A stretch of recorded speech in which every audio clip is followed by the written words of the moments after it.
everyone is waiting for me, but I need to log on first. So.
Recording in progress.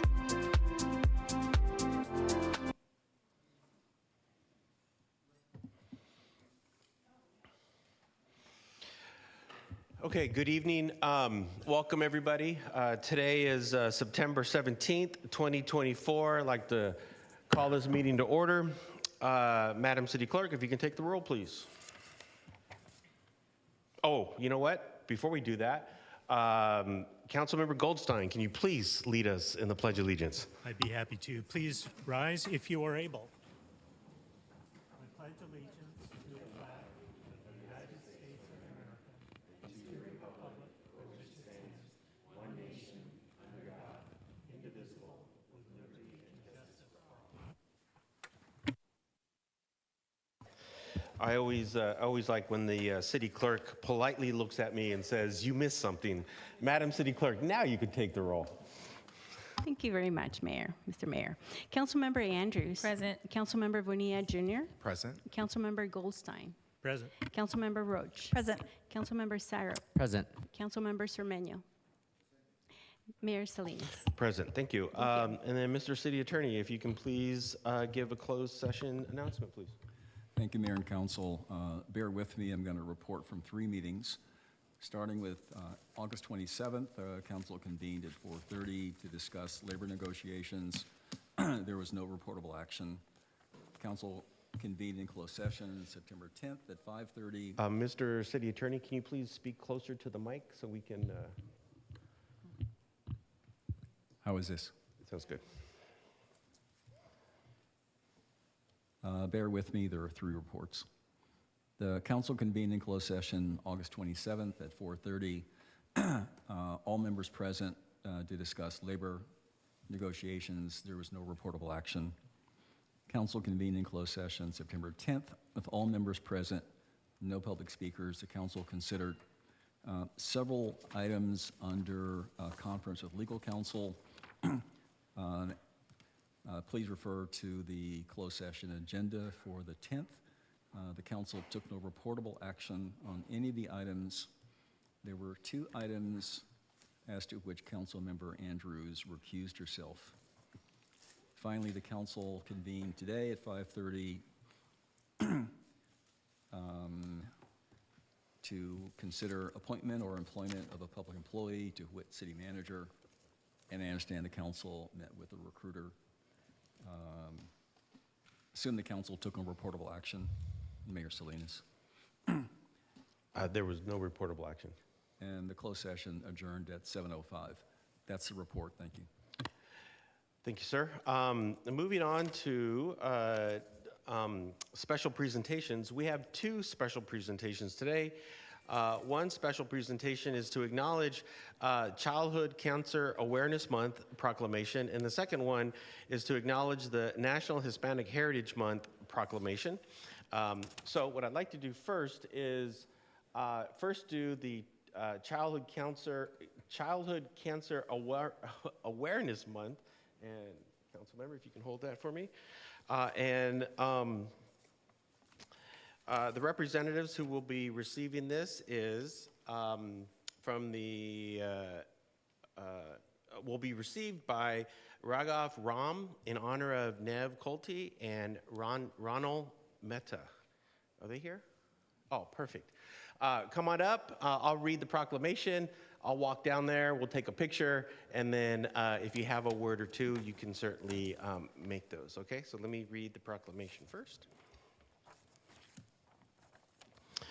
Whereas, according to the American Childhood Cancer Organization, childhood cancer is the leading cause of death by disease for children in the United States, and approximately 1 of every 6 children is not expected to live past 5 years of age.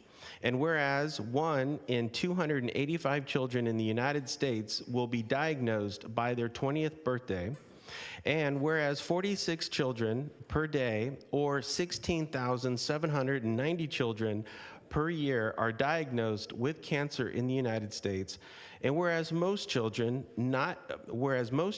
cannot be treated at a local hospital, and families must face the disruption of relocation to receive treatment at a regional cancer center, and whereas as a result of major treatment advances in recent decades, more than 85% of children with cancer now survive 5 years or more, and the survival rate of children with cancer has significantly increased since the 1970s, when the 5-year survival rate was approximately 58%. And whereas survival rates vary depending on the type of cancer and other factors, and due to children's bodies still growing and cancer treatments largely geared toward use on adults, children are more likely to experience long-term side effects from treatment, and possible late effects of cancer treatments include, but are not limited to, heart or lung problems, slowed or delayed development, changes in sexual development and the ability to have children, learning disabilities, and increased risk of secondary forms of cancer. And whereas childhood cancer treatment is handled by a team of pediatric oncologists and surgeons, radiation oncologists, pediatric oncology nurses, nurse practitioners, and physician assistants, other members of the team of health professionals aiding in the health and well-being of childhood cancer patients include, but are not limited to, psychologists, social workers, child life specialists, nutritionists, rehabilitation and physical therapists, and educators. And whereas some of the most important members of pediatric cancer patients team are experienced parents who navigate and advocate on behalf of their children. Now, therefore, I, Mark Salinas, Mayor of the City of Hayward, do hereby proclaim September 2024 as Childhood Cancer Awareness. Ladies and gentlemen, let's give Raghav Ram a big round of applause.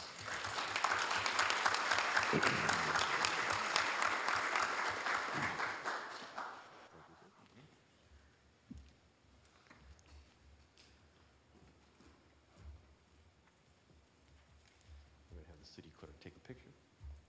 It's yours.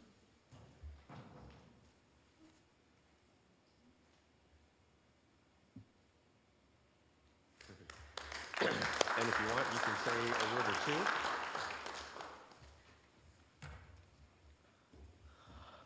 Hello everyone, my name is Raghav and I represent the Neve Rona Foundation, a foundation dedicated to fighting childhood cancer and letting children live longer.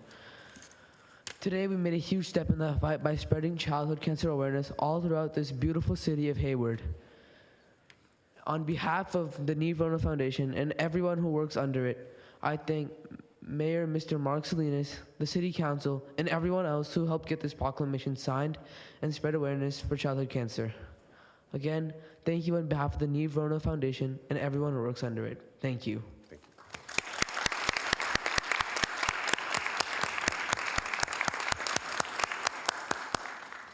Thank you. Yeah, that's yours. Okay. Our next proclamation is to acknowledge National Hispanic Heritage Month. And if you can pass this down over to Councilmember Zermeño, and then if you can hold that, and then Councilmember, if you can hold that. Yeah. And then let's see. Oh, you know, since a council member, so you don't feel alone over there on the. But I don't have two more, you guys. So and then I had my sheet of paper here. Oh. And then, of course, representing Hayward organizations this evening is Elitza Peña, co-president, and Mariana Treviso, co-president of La Alianza de Hayward, standing back there. Also, we have from the Hayward Unified School District, Angelica Alamillo Perez. She's the director of multilingual learner programs and services. And I also see the Puente counselor from Ochoa? Oh, okay, position has now changed. Okay, so Hayward Unified School District Representative Jeanette Hernandez, and then of course, and this time I'm gonna get it right, the Director of Curriculum and Instruction and Evaluation from the Hayward Unified School District, Hector Garcia. So good, all right, so let's give these guys a big round of applause. And of course, from the Hayward Unified School District, Dr. And trustee from the school board, Trustee April Okinda is back there. So thank you very much. Let's give Dr. Okinda a big round of applause. And then our librarian, where's our librarian? Director Gianti Adelman, of course she is here. So to give her, you know, our librarian, let's give our librarian a big round of applause. Okay, so after I read the proclamation, we'll all come to the front, we'll take pictures, and then you guys each can say a word or two. Okay, proclamation. Whereas Hispanic Heritage Week was first observed in 1968 and expanded in 1988 to a month-long celebration of the many Latino cultures that have shaped the North and South American continents for centuries, including prior to Spanish colonialization.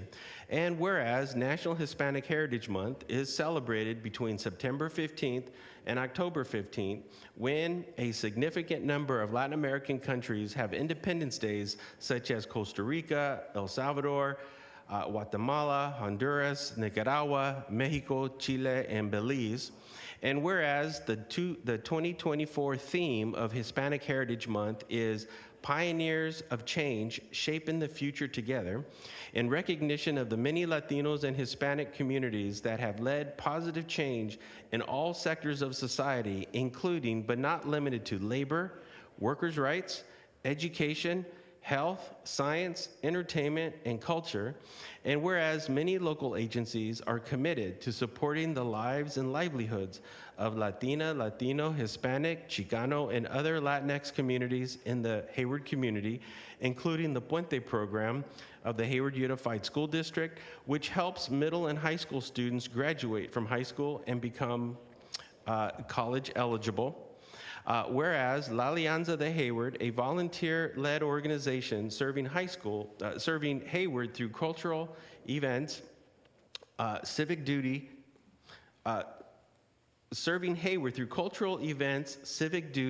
has awarded 4 scholarships in the amount of $500 to newcomer students and host cultural events that highlight Latinx culture in Hayward and the greater Bay Area.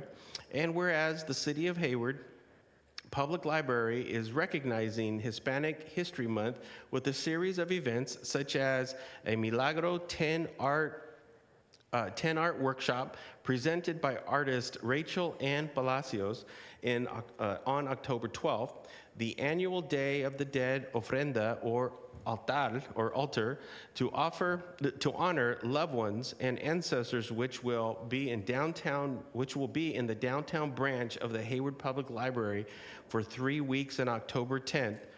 You know the librarian wrote this because she's always plugging the events, right? And book displays and recommended reading list focused on Hispanic and Latinx cultures, histories, and authors of both library branches. And whereas the City of Hayward is committed to centering racial equity in our processes and projects to better serve the needs of Latinx, Hispanic, and other marginalized communities through its strategic racial equity action plan. And now, therefore, I, Mark Salinas, Mayor of the City of Hayward, do hereby proclaim September 15th to October 15th as National Hispanic Heritage Month. Ladies and gentlemen, let's give everyone a big round of applause.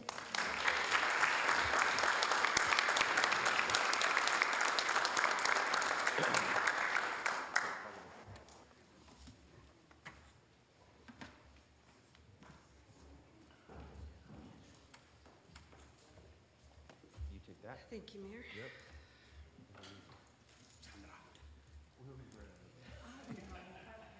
But you have so many friends.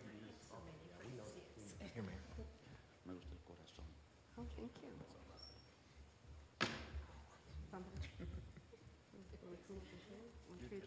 Nope, I got you right here. Somebody else should handle it here. That's okay.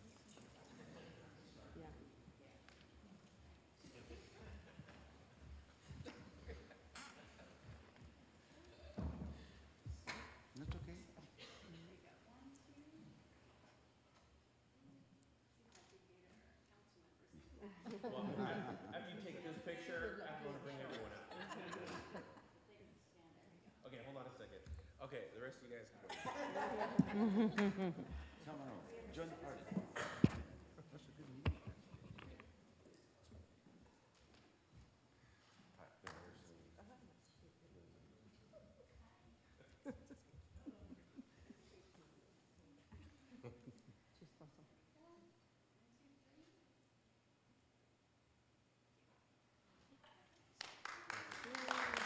And then if each one of you want to make a word or two, feel free. Thank you.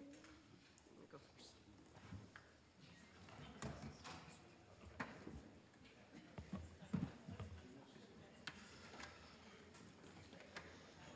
Sure.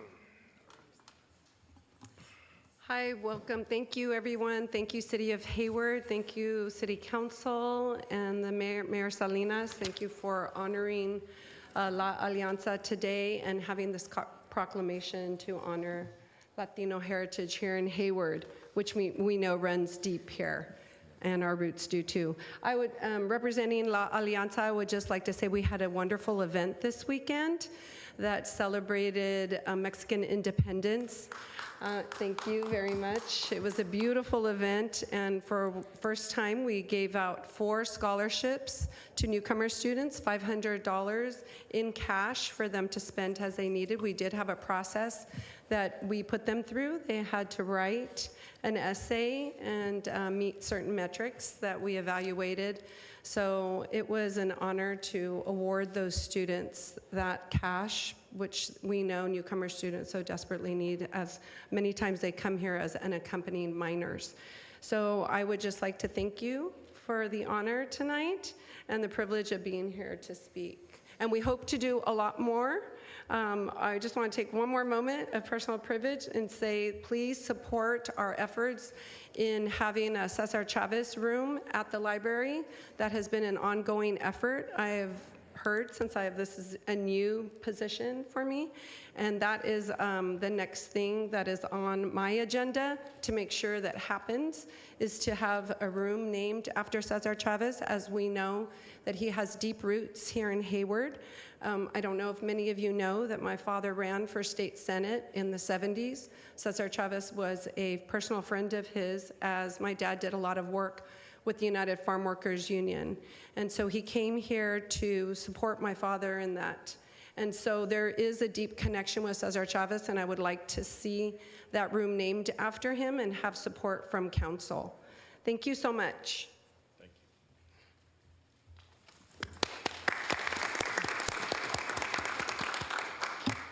Thank you. So my name is Angelica Alamillo Perez, and I'm the Director of Multilingual Learner Programs for Hayward Unified School District. And first, and really quickly, I just want to thank everybody for acknowledging the Hayward Unified School District tonight, moreover for this proclamation, because it acknowledges the diversity of the Latinx community in Hayward, and your recognition highlights them. They are not invisible. Our goal is to graduate our students prepared so that they have options once they leave our schools, but it's also important because you're doing this and putting a focus on academics and ensuring that students graduate prepared. The Latinx community is the majority in our school district. We're over 66% of our student body identifies as Latinx. My goal is to continue to make them more visible, be it through programs like Puente, and as you know, Hayward is where Puente was born, but also through recognition. And I just wanted to quickly invite you all, as we have in the past, to, at the end of the school year, tentatively May 6th, our Latino Recognition Night. We recognize high school seniors who graduate with 3.5 and above, and middle school and elementary school students who are high achieving academically. There's always more work to do, and we recognize that, but your proclamation today is very much appreciated, and we will use it to push us to make sure that we ensure our Latinx scholars thrive. So thank you very much.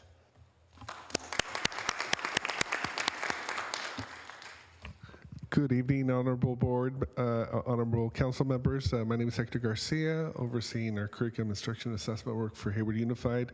And I just really want to take a minute to appreciate the acknowledgement that has been given to our Puente program. As Ms. Alamillo Perez stated, it actually was founded in Chabot College. It is our kind of homemade program that's now expanded and is serving over 300,000 students. So yeah, let's clap it up.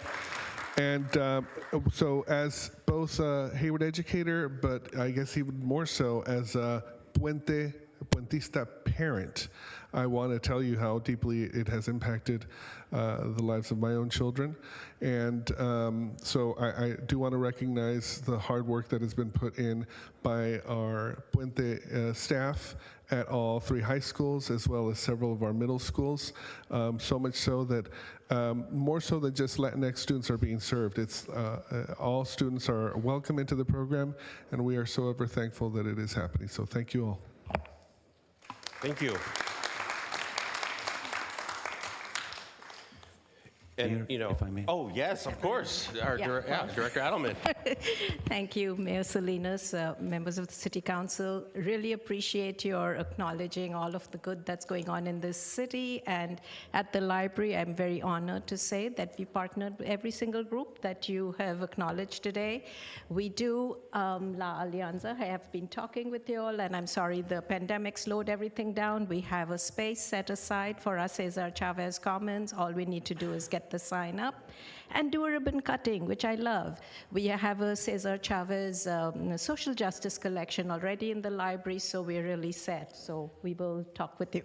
Yeah, and I also want to say, I know you talked about some of the more serious things we do. I always like to plug what the library is doing. We do a lot of fun stuff also. So I want to invite all of you to come to Loteria program on October 9th at the Weeks branch. So come have fun with us and just come join us for all our programs. We're very honored to be part of Hispanic Heritage Month in Hayward.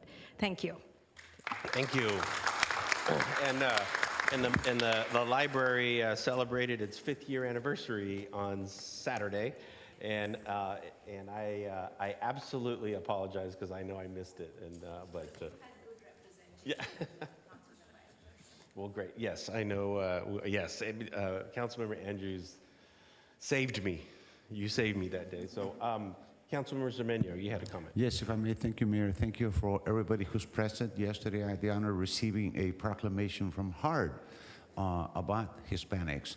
And just a couple of notes, historical in nature. We're sitting in a land that used to belong to Castro, Guillermo Castro, long time ago. So history goes back to our Californios way back then. And then it's really pleasant to see, I ran into a quarter that was actually in Spanish. So I call it cross-culturing, from La Bamba by Richie Valens to people up in space in our jets, no, in our what?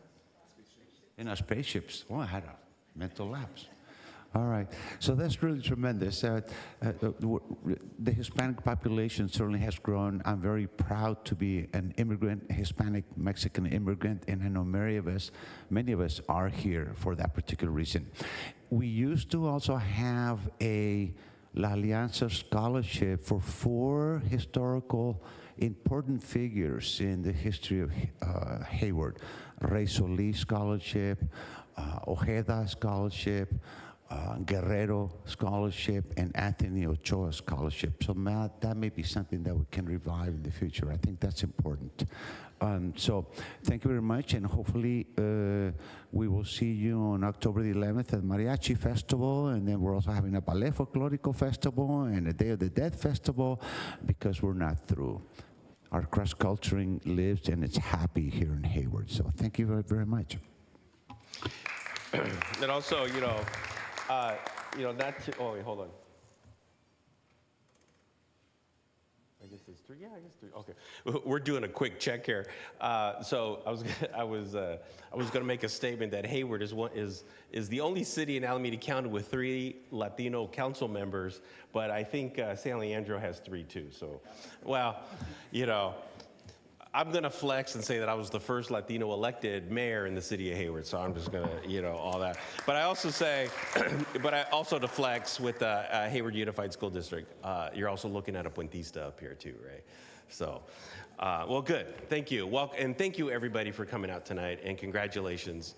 And que viva Cesar Chavez. Que viva. Okay. Thank you. Next, I'd like to move on to public comments. This is reserved for anybody online or in the audience that would like to make a public comment on something that is on the agenda or not on the agenda. I have one speaker card on deck. First speaker is Peggy Guernsey.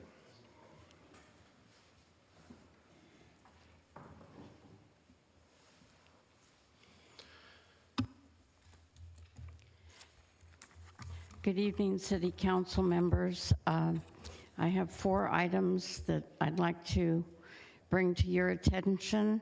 I'd like to wonder how come C Street between Mission and Foothill looks like a filthy desert, and there's 8 businesses there, and you've got all these pretty trees and lights over on B Street, and you never do festivals on that, you never do anything, and one beautiful restaurant that's been there for 58 years has to put a awning out on the sidewalk so that people know that they're open, and that's Los Compadres. Also, your celebration on Saturday was absolutely wonderful, except I twisted my ankle on Main Street because the street isn't paved and it's got potholes that my walker can't even get through, and I tripped over and almost fell.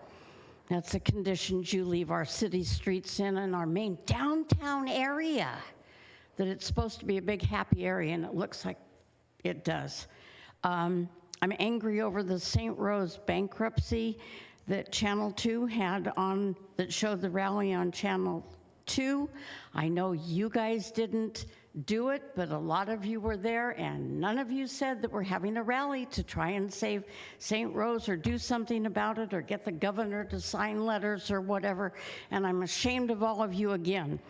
Also, I'm ashamed of you because none of you have informed the citizenry of Hayward that we're possibly losing our Amtrak station. I know you didn't do it, I know you didn't cause it, but if you tell a bunch of us, there's over 150,000 people living in Hayward. Can't we sign petitions to write to Amtrak or do something? like to write to the governor to save St. Rose or have the county take it over or something. I keep begging you guys. I'm willing to write letters. I'm willing to make phone calls. I'm willing to go places and volunteer. And none of you, especially you, Mr. Mayor, answer my emails. And I'm disgusted and I'm angry. And I challenge the people that I read on Nextdoor who don't even know that we have a train station in Hayward. How long has that damn thing been there? And you put in a new kiosk or something, $1.6 million to fix it up? I'm ashamed of you all. Do something about it or we vote you out. And Mr. Mayor, that's what you told me was the way to give you the review for your 65.1% raise was to vote you out of office. And tonight my attitude is vote you out. I'm ashamed of you even though I voted for you to get you into office. I worked with you for years and trusted you.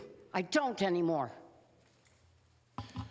Thank you. That is our only card in the chamber. I don't see anybody online. If there are no other public comment, if there are no more cards, I'd like to close public comment and move on to city manager's comments and report. Good evening, Mayor and Council.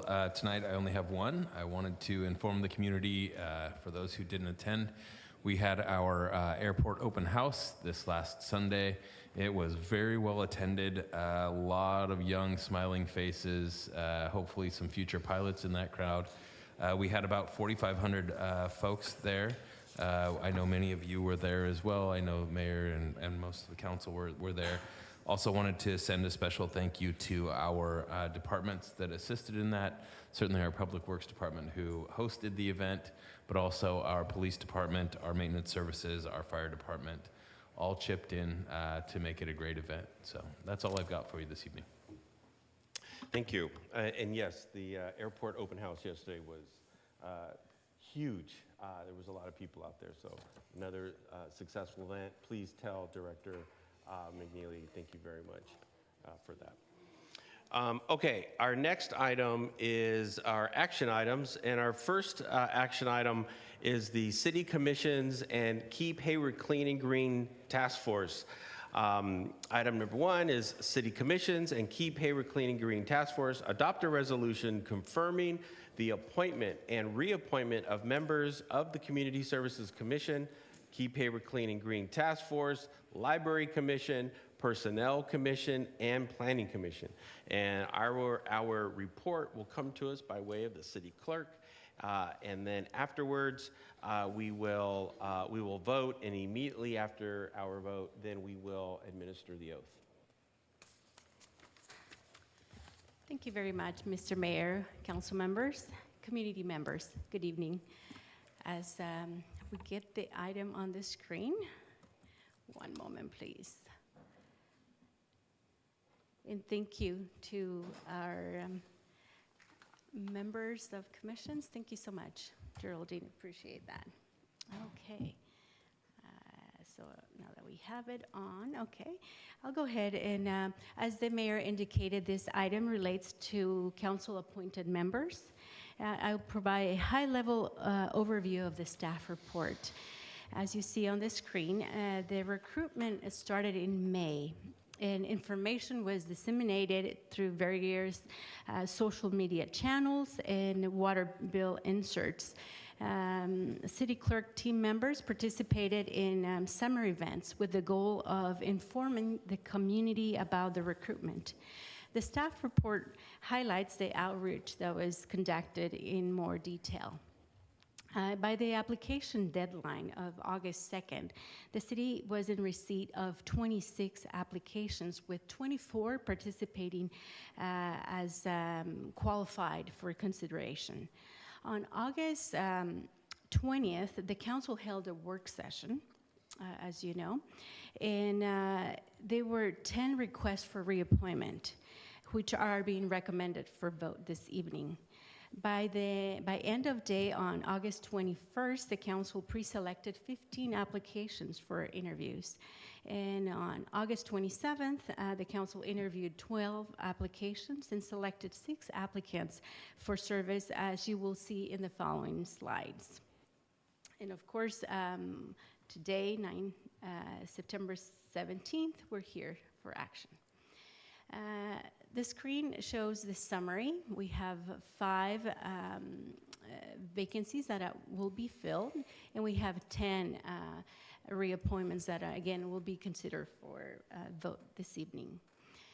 1 on the Community Services Commission for a term ending 2028. We have 8 on the Keep Hayward Clean and Green and Task Force, again, for terms expiring 2028. On the Library Commission, we have 1 for a term ending 2028. And the screen that you see right now highlights the appointments that are being recommended. 2 for the Library Commission, 2 for the Personnel Commission, and 1 for the Planning Commission, as terms highlighted on the screen. This year we have 1 individual who is being recommended for the Planning Commission as an alternate. As you know, should a vacancy occur throughout the year, the individual will be considered for appointment with an expiration of September 2025. And that, Mayor and Council members, completes my brief presentation. Now, staff is recommending that the council adopts a resolution confirming 5 appointments, 10 reappointments, and 1 alternate. Thank you. Thank you.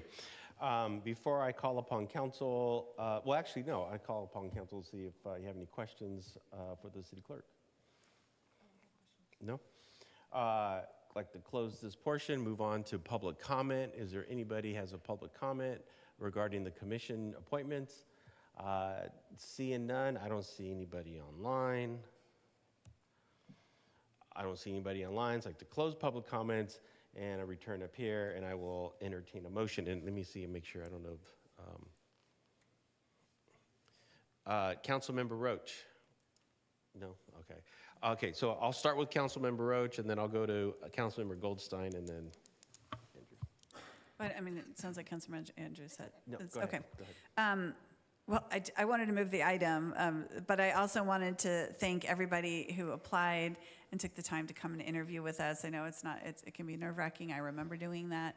And so I just so appreciate everybody willing to volunteer this way and step up for the community. So I just thank you for your service. And I would want to move the item to appoint everyone. Thank you. I'll second. Moved by Councilmember Roach, seconded by Councilmember Andrews, and then as a seconder, would you like to make a comment? And then I'll go to Councilmember Goldstein. I just wanted to acknowledge the efforts of the Keep Hayward Clean and Green Task Force. And can you all stand up? I do this all the time, but I just want to acknowledge the people in our community that are cleaning up our streets, organizing the community to help keep Hayward clean and green and beautiful. And you all do not get enough credit for all the hard work you do. You all meet the most. You all work hard in the community for hours on your Saturday, very early in the morning. So I just want to give you all kudos for that. Thank you so much. And I also want to give kudos to our chair, Jeff Hammond, who will be moving on to the Planning Commission, but also want to recognize his efforts because look at how many people are being reappointed to the task force. And it is time-intensive, labor-intensive work, and you kept this group together. So thank you. Yep. Councilmember Goldstein. Yeah, thank you. So I also just wanted to thank you and commend those that applied. We had a great applicant pool. In some cases, the decisions were only difficult to make because of the number of highly qualified candidates. So we thank you for applying. And I would have moved this if my colleagues hadn't jumped the gun on me.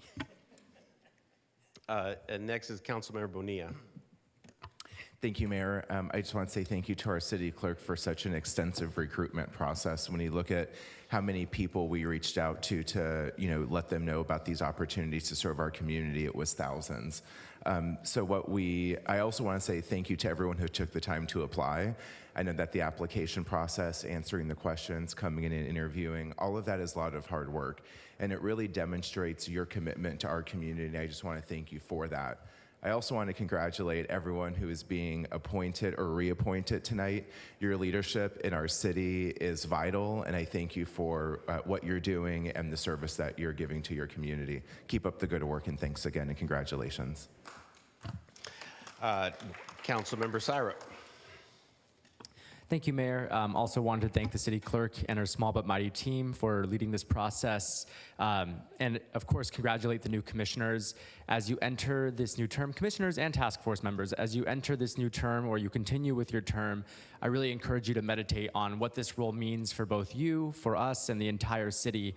To be a commissioner or a task force member is to be entrusted with being really the eyes and ears on the ground for the services that you're representing. So I encourage you and I charge you to listen to residents with your commissioner cap on, but also reach out to us to relay that feedback, because we appoint all of you to help inform our decisions to improve our services for residents across the city. So please don't be strangers. Congratulations, and I look forward to working with you. Thank you.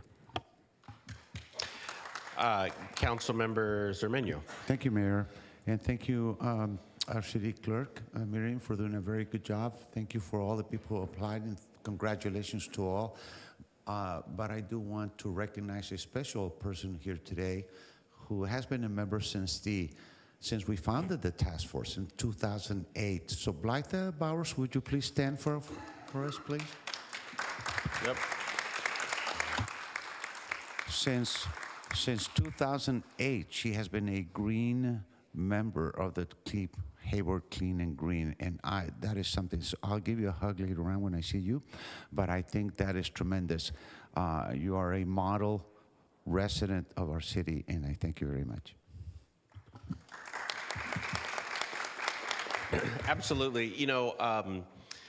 All of our commissioners they do important work, and please, just know that the talent pool that applies, to our commissions is incredible. And then, of course, the people who we select, their skill sets and their competencies and proficiencies for the work that they do voluntarily. And these are volunteer positions. It's just absolutely outstanding.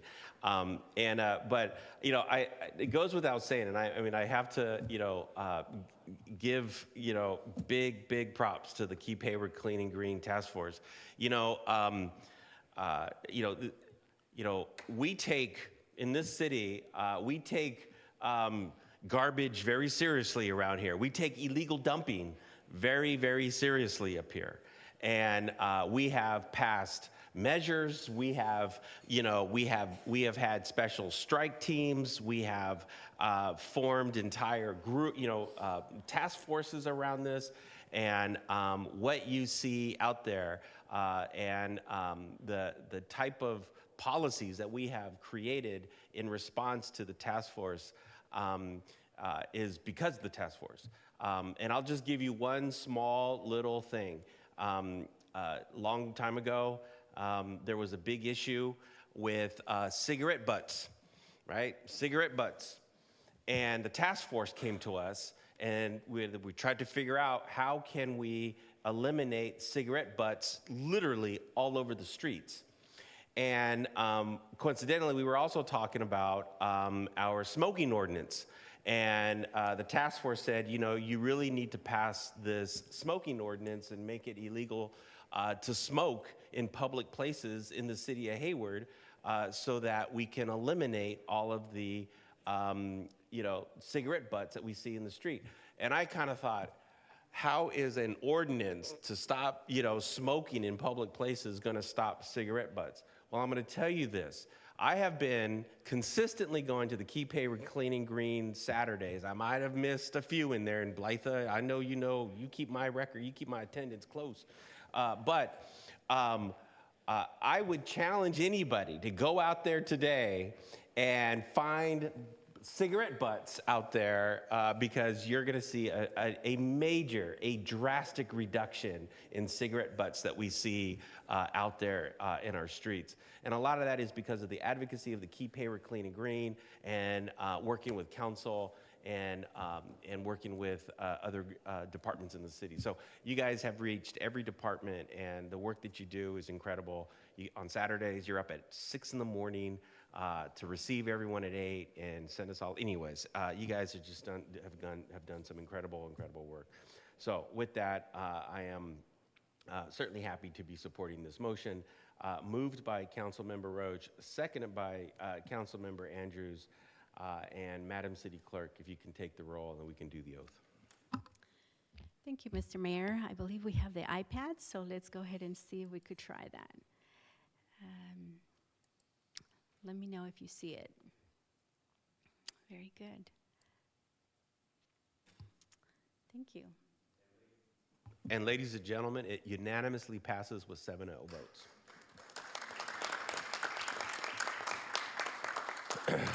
So now we ask all of the commissioners to come on up and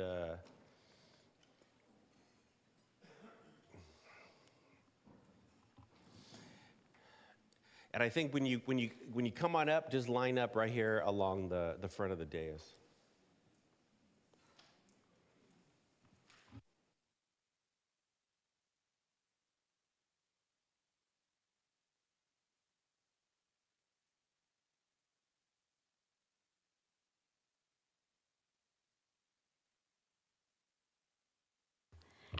Do we have everyone? Okay, very good.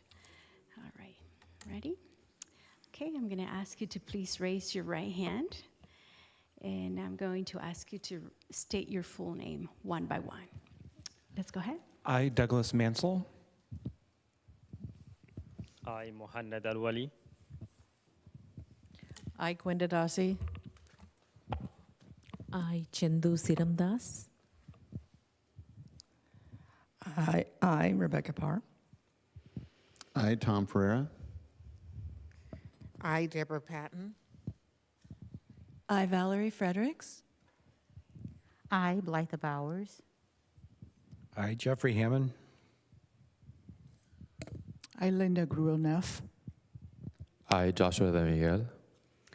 And would you please repeat after me?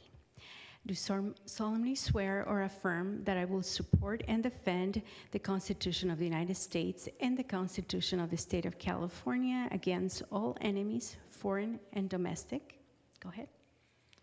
Do solemnly swear or affirm that I will support and defend the Constitution of the United States and the Constitution of the State of California against all enemies, foreign and domestic. That I will bear true faith and allegiance to the Constitution of the United States and the Constitution of the State of California. Go ahead.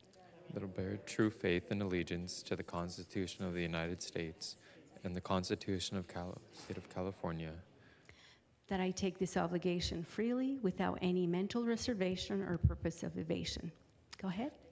That I take this obligation freely without any mental reservation or purpose of evasion.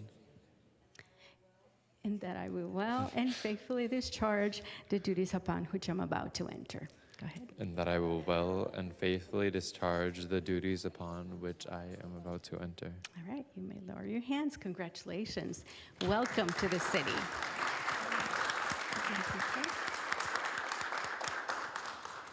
We look forward to working with you. And again, thank you so much. You're all volunteers, and we really appreciate the work that you do for this lovely community. Thank you. Please have a seat.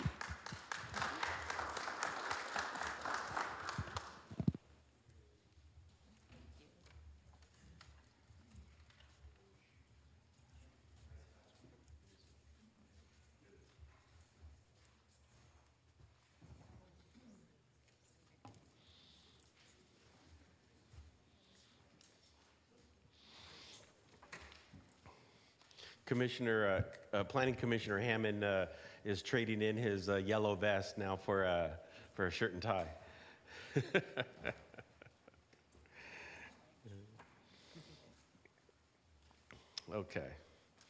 Okay, let's give all the commissioners another great big round of applause and welcome aboard. Looking forward to working with you. Okay, next, moving on to our consent calendar, items 2 through 17. Nobody has asked me to pull anything from the consent calendar, and so with that, I will entertain a motion. Councilmember Goldstein wants to move, but I'm happy to second. Moved by, well, I didn't hear it. Moved by Councilmember Goldstein, seconded by Councilmember Syrep. Madam, and so, well, actually, yes, Madam City Clerk, if you can take the roll.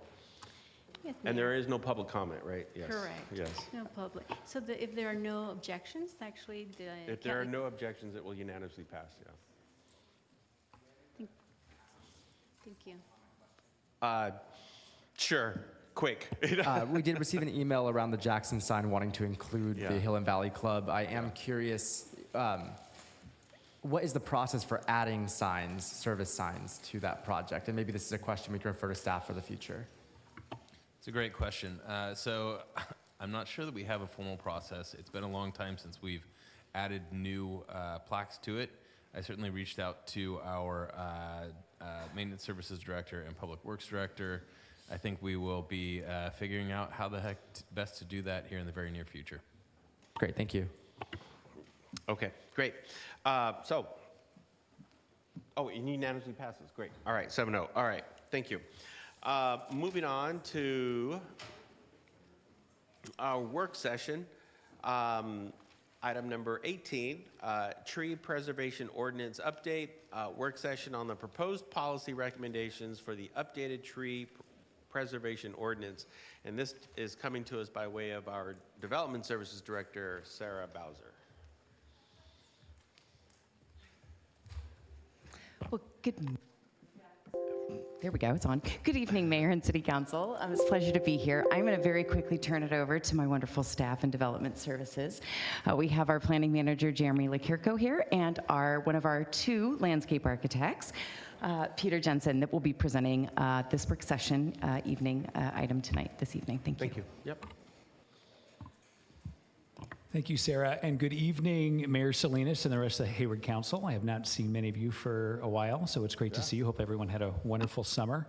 I'm going to go ahead and pass the presentation off to Peter Jensen, who's one of our new landscape architects that joined the city several months ago. We're excited to have him on a project that I know all of you are very interested in, which is updates to our tree preservation ordinance. So without further ado, I'm going to go ahead and turn it over to Peter for the presentation this evening. Thank you.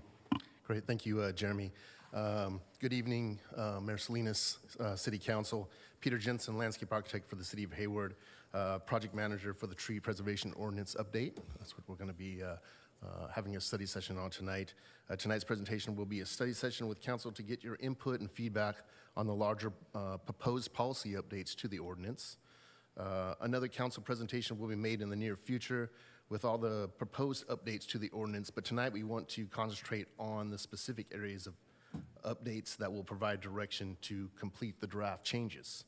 The presentation will include an introduction, a review of the policy changes, a brief review of the canopy analysis, which has been done as part of the revision to the ordinance. And to wrap up, we'll do a question and discussion portion with specific questions that we have to ask the council for direction. And with that, we're off and running. The city's tree preservation ordinance is contained within the Hayward Municipal Code and establishes the guidelines for protecting the existing trees in the Hayward and the process of removing, replacing, and mitigation of trees. The first tree preservation... Mr. Jensen, I apologize for interrupting you. 2 things. 1, welcome to the dais. Thank you. Secondly, and could you speak a little closer to the Sure. microphone? Slide up here. The first presentation ordinance in Hayward was adopted in the late 1950s, so we've been protecting trees and caring about trees for a long time. Hayward is a tree city, and it was last updated, it was updated before in 1971 and again in 2002, so it's been a while since we updated the ordinance. The city and the state have adopted several goals and policies that focus on sustainability, climate change, and the environment since the ordinance was last updated. Several Hayward Guiding plan documents have also been either updated or adopted since the last update.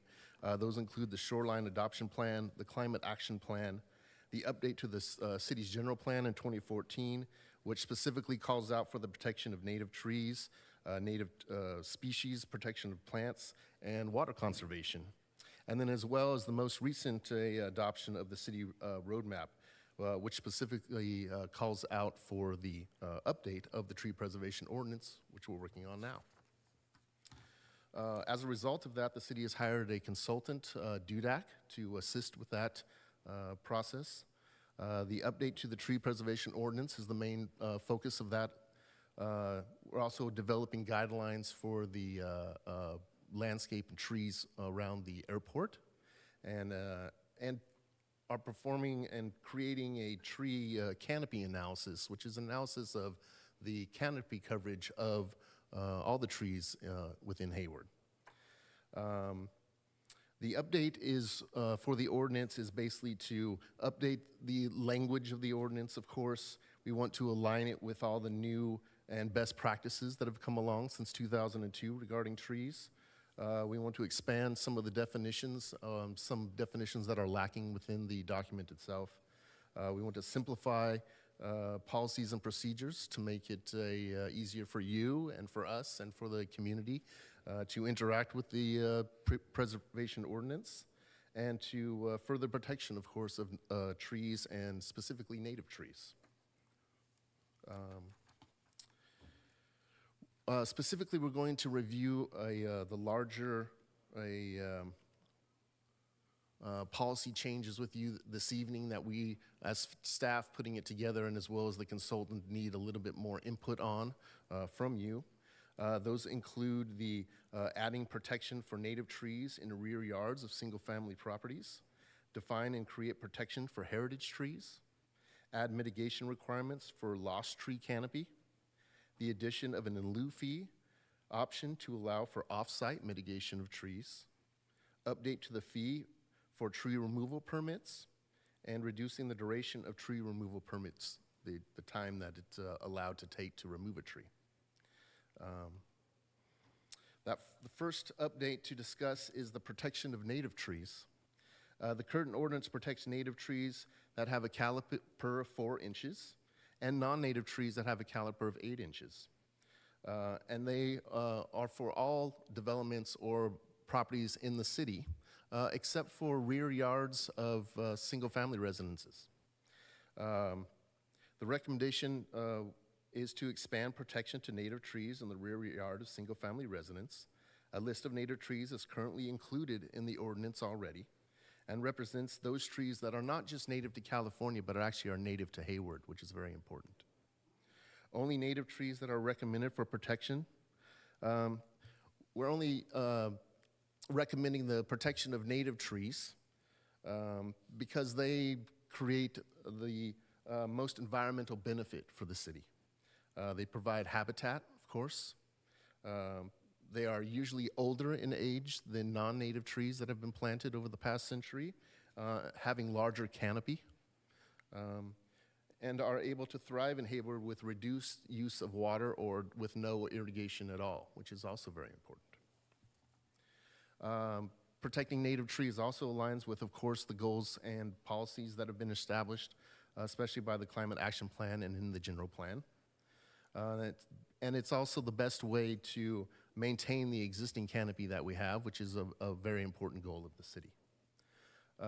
Currently, the city has no course to ensure native trees, when removed in rear yards of single-family properties, are mitigated. So, if you remove a large oak tree in your rear yard, there's nothing that states that you have to replant more trees or replace the canopy at all. And we're just focusing at this point on non-native trees for staff purposes. Adding non-native trees to rear yard would add a large amount of trees to oversee that currently the city does not have staff to review. So that's basically the first policy that we'd like to discuss with you tonight.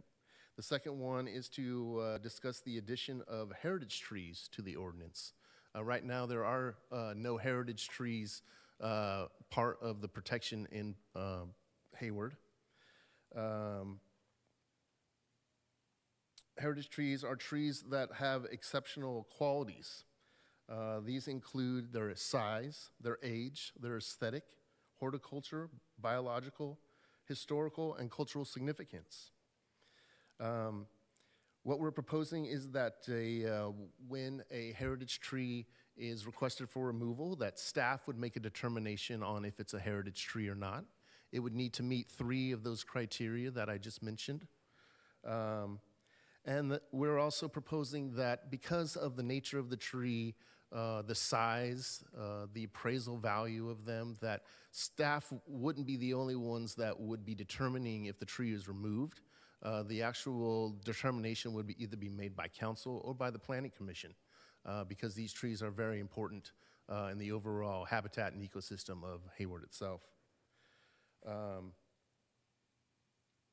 The mitigation of heritage trees would maintain the existing ordinance now. It would be based upon the appraised value of the tree, and of course would require permission again from council or the planning commission. The result of protecting heritage trees, of course, is to maintain that biological, historical, cultural significance of the trees.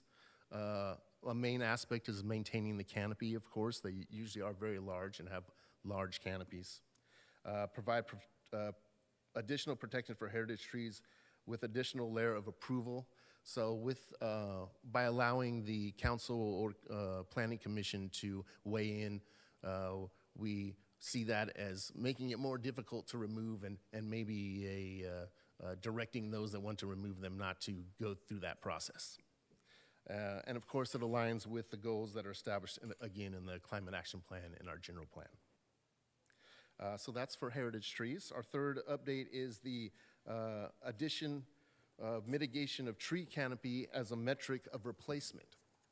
Our current mitigation requirements are to replace a tree with a like kind and like size and up to the appraised value of the removed trees. No guidance is provided for replacing tree canopy that is lost. The recommendation is to maintain the appraised value for mitigation of the removed trees and to add the aspect of replacing canopy. Currently, the majority of replacement trees used for mitigation are small-scale trees that even at mature sizes would not replace the canopy that is lost.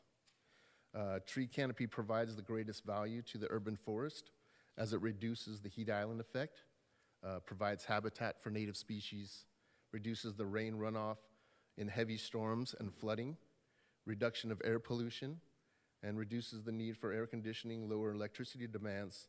Also, large canopy trees increase property value. So we'd like to see that when trees are replaced, that we're replacing with trees that have larger canopy to replace the canopy that was lost. This, of course, also aligns with our city goals and policies. And maintaining and increasing the canopy coverage in Hayward is a key aspect of achieving our environmental goals. Let's see. The fourth policy update to discuss is the establishment of an in lieu fee for off-site mitigation. No current policy exists as part of the current tree preservation ordinance for an in lieu fee for tree mitigation option. Providing an in lieu fee would allow for greater flexibility for development projects, especially high-density housing developments, which usually have limited space for tree mitigation, resulting in the planting of fewer trees and smaller trees. Ensuring that trees be removed will be mitigated within the city and provide a funding source for tree planting and support the goal of planting 1,500 trees annually within the city. It also provides the opportunity for trees to be planted in underserved areas of the city that have the least amount or limited canopy coverage currently now, which is a part of the tree canopy analysis that is part of the ordinance update, which we will talk about a little bit more in the next slide. The fifth update to discuss is to revise the tree removal permit fee. Currently, the fee for removing a tree is a flat fee of $490. That's the flat fee for removing one tree or removing 100 trees, which we feel that there needs to be a little bit more flexibility within that. By creating a sliding scale of the fee based upon the number of trees you would like to remove, this recommendation is to create a sliding scale that allows trees. If you're just removing one tree, there would be, of course, a lower amount than the $490, which we feel would encourage more folks to participate and get a proper tree removal permit. The removal permit not only allows you to remove the tree, but it also makes sure that the tree is mitigated, that other trees are planted when the tree is removed. Currently now, most tree permits are for just one tree being removed from residential properties. But we see other aspects where when more trees are requested to be removed, that flat fee currently is not covering the cost of staff to review the permit and to do all the necessary inspections that are needed to make sure that the mitigation trees are planted. So we'd like to see a sliding scale basically for the permit fee for the number of trees you're removing. Of course, the more trees you remove, the higher the fee gets, and that could also be a deterrent to removing a lot of trees as well, which again is helps with the idea of protecting the canopy in Hayward. The final update to discuss is the reducing the duration of time for tree removal permit. Currently, the tree removal permit is good for 1 year. So if you apply for a permit and are granted that permit, it's good for a period of 1 year. Most tree permits are for trees that are dead or pose a hazard, actually, to the community. Reducing the duration of the removal permit would encourage the removal at a more expedited rate, which we feel is benefits the community. The update would also include a 6-month extension that you could apply for if you couldn't remove your tree in the shorter period of time. The current 1-year duration also makes it difficult for staff to track over that extended period of time. We have a few permits that are issued that nothing ever happens or there is no more contact with the applicant, and it makes it harder to confirm that the tree has been removed and it has been mitigated for the duration over a 1-year period of time. As an aspect of the removal permit is the replacement of the removed trees, which requires staff inspection. So there is a lot of staff work that goes into overseeing the tree removal permit and that mitigation. And again, by extending it out to a 1-year period of time, it just allows more to slip through the cracks, which we would like not to see anymore.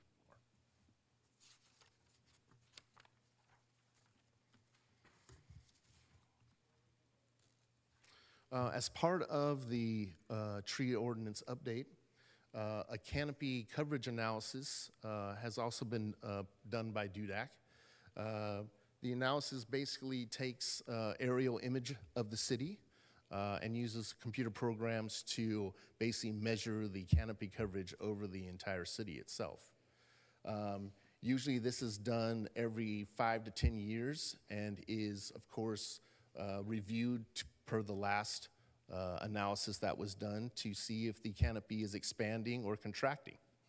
It also provides information on different neighborhoods of Hayward and how their canopy coverage is allotted. This also helps with planting of new trees and strategizing for that, so we can definitely pinpoint those areas that have less canopy coverage and concentrate new planting in those areas to bring those levels up. Currently now, the city of Hayward has a 20.8% coverage. The urban area is 14.6% of coverage. You can see the importance of native trees in that, where 30% basically of that overall canopy coverage is of our native trees, mostly up in the hillsides, of course, but They have a great impact of creating and establishing our canopy and again call for more protection of those native trees.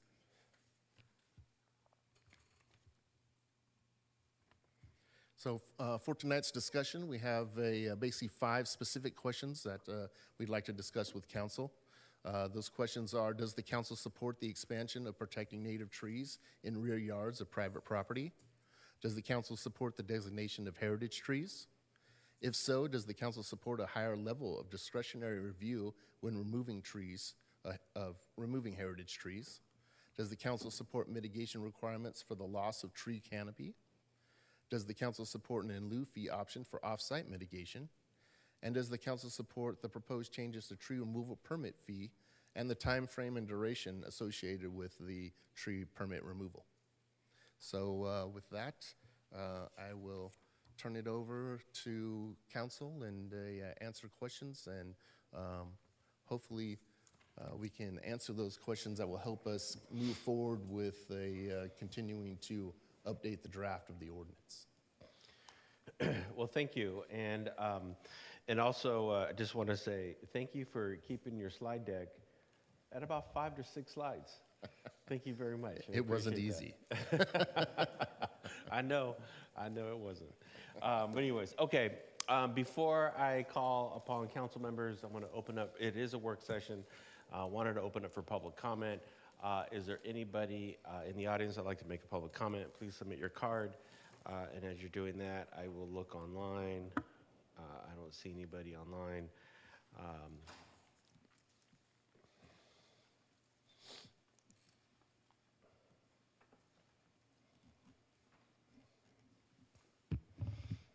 Yep. Just make sure you hit the button. Hi, I'm Peggy Guernsey, and I apologize for yelling at all of you earlier. It was very rude of me, and I'm sorry. I have 4 questions in regards to this. What if a developer needs to tear out 250 heritage apricot trees to build homes? Can't replant a heritage tree, but it's approved by the city. What if a person buys a home and takes out a tree, then a neighbor reports them, and you, little enforcement person, comes and finds them, and they never knew anything about the ordinance, whether it's in the front yard or the backyard? How are people to know about all these ordinances? And how about the city removing trees and not replanting them? And one of the examples is exactly on C Street, between Mission and Foothill. The dirt's still there, but no tree has been replaced. There were trees taken down from Carlos B. when you widen the street, and they weren't replaced, and various things like that. And I know you're new to the city, but mainly, how are people gonna know about this kind of stuff? You know, because if you buy a house and your neighbor tattles on you, that enforcement code person is going to come and fine you, and it'll be legal. And you guys decide if it's a heritage tree or not. And you know, I've seen this happen, and I don't think it's fair, because I don't think it's completely clear and informative for anybody, whether we've been here 53 years or you buy a house tomorrow. Thank you. Thank you. I don't see any other public comment, and I don't see any public comment online. So I'd like to close public comment and come back up here. And Councilmember Cermeño. Mayor, thank you very much, and thank you for the report. Welcome to the family, Jeremy also. Just a couple of things. One point that was just recently brought up is maybe we do have residents out there who don't know what a heritage tree is. When we bought the house in 1990, there was an older tree that was taken out by the city because it was tearing up the sidewalk. But I don't know if that tree was planted in 54 or when it was, but I didn't like it. And one of the reasons why I ran for city council was because there was this beautiful tree on Soto Road, and it was killed by the city because it was causing accidents. It was this gorgeous tree out there, and I go, what? I need to do something. So I am speaking from a tree hugger lover point of view. I like all of these points, so they are yeses and everything. So please continue. I'm still looking for the oldest tree in Hayward. I would like to identify it. And I still would like to know how many total trees there are in the city of Hayward. Last time I asked, I was told 30,000. We have more than 30,000 trees in Hayward. I want to tell people we have 1 million trees in Hayward. That's what I want to tell people. But I want to get your response on that, or at least your support. Because I don't want people to say, Sarmenio says we have 1 million trees, and I counted only 900,000. So work on that, please. Did you want to say something? No? No. And I want us to correct a past city council that when they treed B Street, they neglected A Street and C Street. So if you go on A and C Street, there are no trees, very few trees. But if you walk on B Street, that's gorgeous. Could you imagine had they decided to tree A and C, what we would have now? Because B Street is just tremendous. Okay, so those are, I think that's all my points. So I do support all 5 of these things. We do have some work on increasing the tree canopy, because with 30% only, that's no good. All right, let's see. Oldest tree, all right, and see my other note. I told you I was a tree lover, okay. This makes me very happy. And with that, I think you keep doing the good work, all right? And the minute you find out how many trees we have in Hayward, I want to know. I want to be the first to know. We will be sure to come up with an update, and I think the tree canopy survey is a really great barometer to help us do that. But I just wanted to answer, one of the things that we're going to do following the adoption of the updated ordinance is the next phase is to do a robust HOA and neighborhood outreach about the regulations, so that homeowners understand the process, and it's really intended to be a collaborative process. Very good. And I was driving to a place somewhere on Saturday, and I ran into city staff, city employees who were planting trees. They planted 30 trees on Saturday. Boy, did that make my day. Very, very good. So thanks to the staff. We still have a plan or an ordinance that where we are going to plant 1,000 trees. So maybe that needs to be increased to 2,000 trees per year. So let's work on that too. Again, I thank you. Thank you, Mayor. Thank you. Councilmember Andrews. Thank you. I wanted to know what happens with tree relocations. If, let's say, if someone wants to save a tree and relocate it. That's currently not an aspect of the tree preservation ordinance. If they decide that that's something that they would like to do, they're definitely able to do so. Relocating trees is a tricky task. Depending upon the tree, not all trees are built to be moved around. Of course, our native oak trees are one of the hardest to move around because of the size of the root ball that you would need, the equipment that would be required.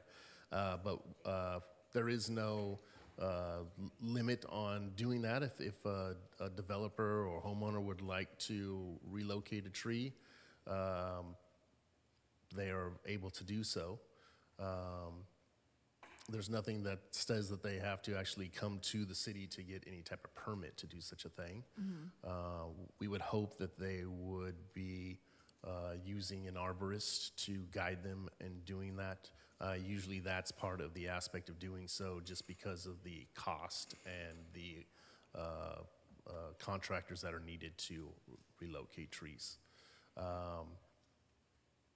I would say in general that we would rather see a tree stay in its location, and if it's thriving in that location. And then if the plan is to relocate the tree, also planting a few trees else around it to make sure that there is a transition of the canopy. That idea is basically that if the tree would die, that there would then be other trees to mitigate around it. You're definitely reducing the lifespan of the tree when you remove it. So if you get a few decades with the trees still and then allow the other trees a few decades to grow, then at least you're establishing a larger canopy for when the tree is finally lost. So. Okay. And then I reviewed the report and looked at outreach. Was this brought to Keep Hayward Clean and Green or sustainability? I don't remember. Is this something that would be reviewed as informational for them? I'm sorry, could you say that again? So was this brought to Sustainability Committee or Keep Hayward Clean and Green? I don't know. if No, you already we reviewed that. didn't bring the policy questions to them. This is really kind of we haven't even finalized the draft yet. We've been doing we did a lot of original outreach with with different groups, developers, environmental groups, neighborhood associations, to get their feedback about, and we did that online survey, which I think you have a summary of some of the important issues that the community had raised. But yeah, we can certainly do that as we have the draft, but we're really looking for specific policy guidance from the council. Okay. And wanted to know if that part of that outreach was 100K trees, also part of that outreach with the community. You mentioned groups. Did they fill out a survey or anything? We started a fairly robust public outreach about a year ago. We went to various city events, the downtown street fairs. We went to the trunk or treat event last year in October. We had postcards that were in multilingual, so that way residents could complete the survey using QR codes. So that was kind of the broader outreach that we did. But then we also had some very targeted discussions because we wanted to find out whether or not some of the policy questions that we were contemplating were something that would ultimately could get supported or something that could be negotiated. And one of the things that we had heard, obviously, from developers is they like the idea of flexibility. Environmentalists, obviously, they have a desire to keep more canopy and habitat for natural for wildlife. And so we did do that, and a lot of that informational outreach was informative when it came to coming up with these policy recommendations. Okay. Yeah, I would say they should just be possibly kept in a loop just because we get a lot of advocacy for them and might be a preemptive move to make sure they're included so you don't get surprises. But I would say I am supportive of the sliding scale, definitely in support of the in lieu fee option and figuring out a way to make sure it gets tracked of if it's a one-to-one replacement and showing how that one-to-one replacement is happening visually would be good as part of when it comes to planning commission, just so they know that this is going somewhere. I don't know if that's possible or feasible, but maybe there's a project where there's a bunch of trees that are going to need to be planted, and you can educate the planning commission saying this project may impact these trees, but this is exactly where this in lieu fee is probably going to go, most likely in one of these projects, if that's possible. Just because sometimes when people hear in lieu fees, they feel like that's not really going to happen with placement. And I just wanted to clarify, the idea was not just a regular in lieu fee. The idea was that we would take the money that would be valued on the appraised value of the tree that was lost, and that would go into a tree bank. Okay. And we could utilize that whether we want to put street trees or whether we want to do a tree giveaway and give it to residents in areas that are in neighborhoods that are currently underserved by canopy. All of those could be explored. We haven't came up with any firm recommendations, but I think the idea is that there's a lot of competing objectives, obviously, with the housing crisis that we are continuing to experience. I think developers want to maximize, and often what we have been seeing is as Peter had mentioned, we see some beautiful large trees that get removed for housing, which is housing is needed, but then in its place, what we get are very small ornamental shrubs or ornamental trees that don't quite replace the nature of the canopy that was lost. And so creating an option for a developer to do something off-site where we could then replant that canopy elsewhere was part of the discussion point tonight. Yep, no, I understand. I just wanted to make sure, like, in the staff report, we're explaining to the planning commission, these are the options of where this money could go. Because sometimes we hear in lieu fee and we just feel like it's a black hole. So, okay, thank you. Councilmember Andrews, online I see a Theo Spores. Is Theo Spores part of the team? Because he had his hand up and I wasn't sure. Mr. Spores, did you want to make a comment to a question you heard? Yes, I did. Yeah. I wanted to answer the question about moving a tree. The provision that we use for tree preservation is that we have a pre-preservation bond that is put forth by the applicant. So in the case of moving a tree, we would need a pre-preservation bond for the value of that tree in case the tree does not survive. So that's part of that insurance that we would need when doing something like that, because can be, as Peter mentioned, it can be risky for some species.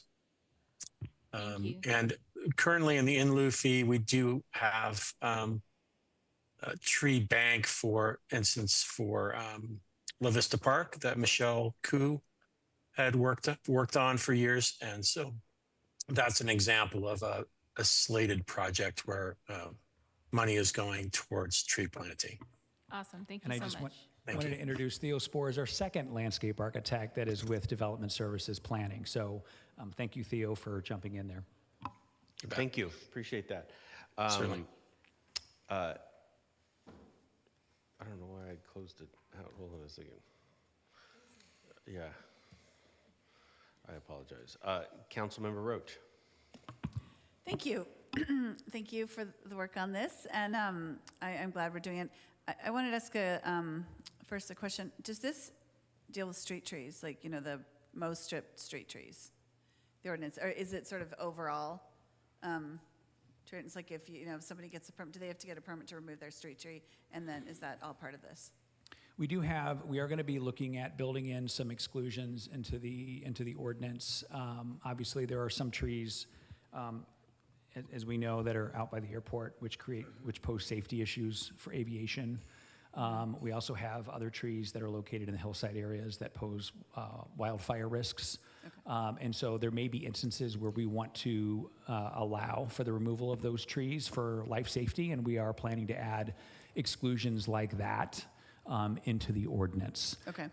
The purpose of the tree preservation ordinance, however, is really intended to deal with private property, not necessarily, but the tree canopy itself does cover citywide. And that's why we presented that this evening, because obviously a good number of our area is underserved along roadways as well, as was pointed out this evening.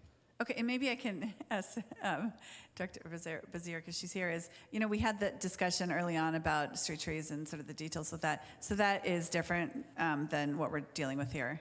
Because we did have early discussions with some of the representatives from 100 Crate Trees, and they were concerned about that, and just wondering if you could. Yeah, no, you're correct, Councilmember. And I actually had some conversations earlier this week with our friends from South Hayward talking about this. And I know there's some concerns about that. I said that the work session tonight was really to get council's direction on some policy-related issues, and we're not really necessarily talking about street trees per se. Okay. But those conversations are still ongoing, and we're still working towards what that might look like and streamlining that process and making sure we understand that. But that's not tonight's focus. Thank you. I just wanted to clarify that so I don't go into that part. Okay, thank you very much. So, I mean, I'm in support of the 5 questions as well. I think it's critical that we support our native that we preserve as many native trees as possible, and heritage trees.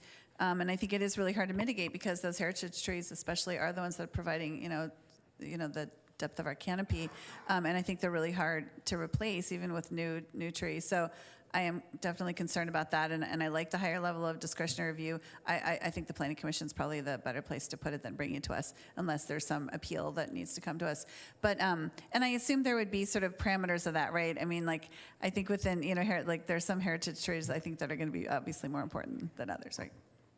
Correct, and the idea with some of that is majority of the large heritage trees, or the big bulk of trees that we see removed on sites, are obviously development driven, and so oftentimes those entitlements naturally will gravitate to either the planning commission or the council, and so that would be an opportunity to be able to wrap in those removals as part of that, so that way the council or the planning commission could consider the removal and or the replacement that is being offered by the developer in that particular instance. So that was the thought behind that. Okay, yeah, I'm supportive of that.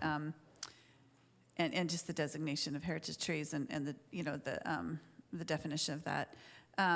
I do support mitigation requirements for the loss of tree canopy, because I think, that is what we're talking about. And I think that is the big environmental concern, is the warming of our communities. And so canopy becomes more important than just replacing it with smaller native or smaller decorative trees.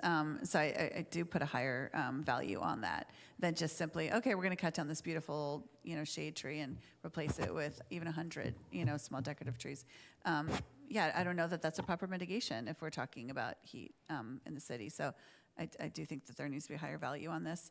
And I do like the sliding scale for the permanent removal that, like you pointed out, I didn't realize that whether it's 1 tree or 100 trees, it's the same permit. So definitely we should have a sliding scale on that front, because, to make it, it needs to hurt if you're going to take out that many trees. And maybe there'll be a reconsideration of how a development is going to happen if that's the case.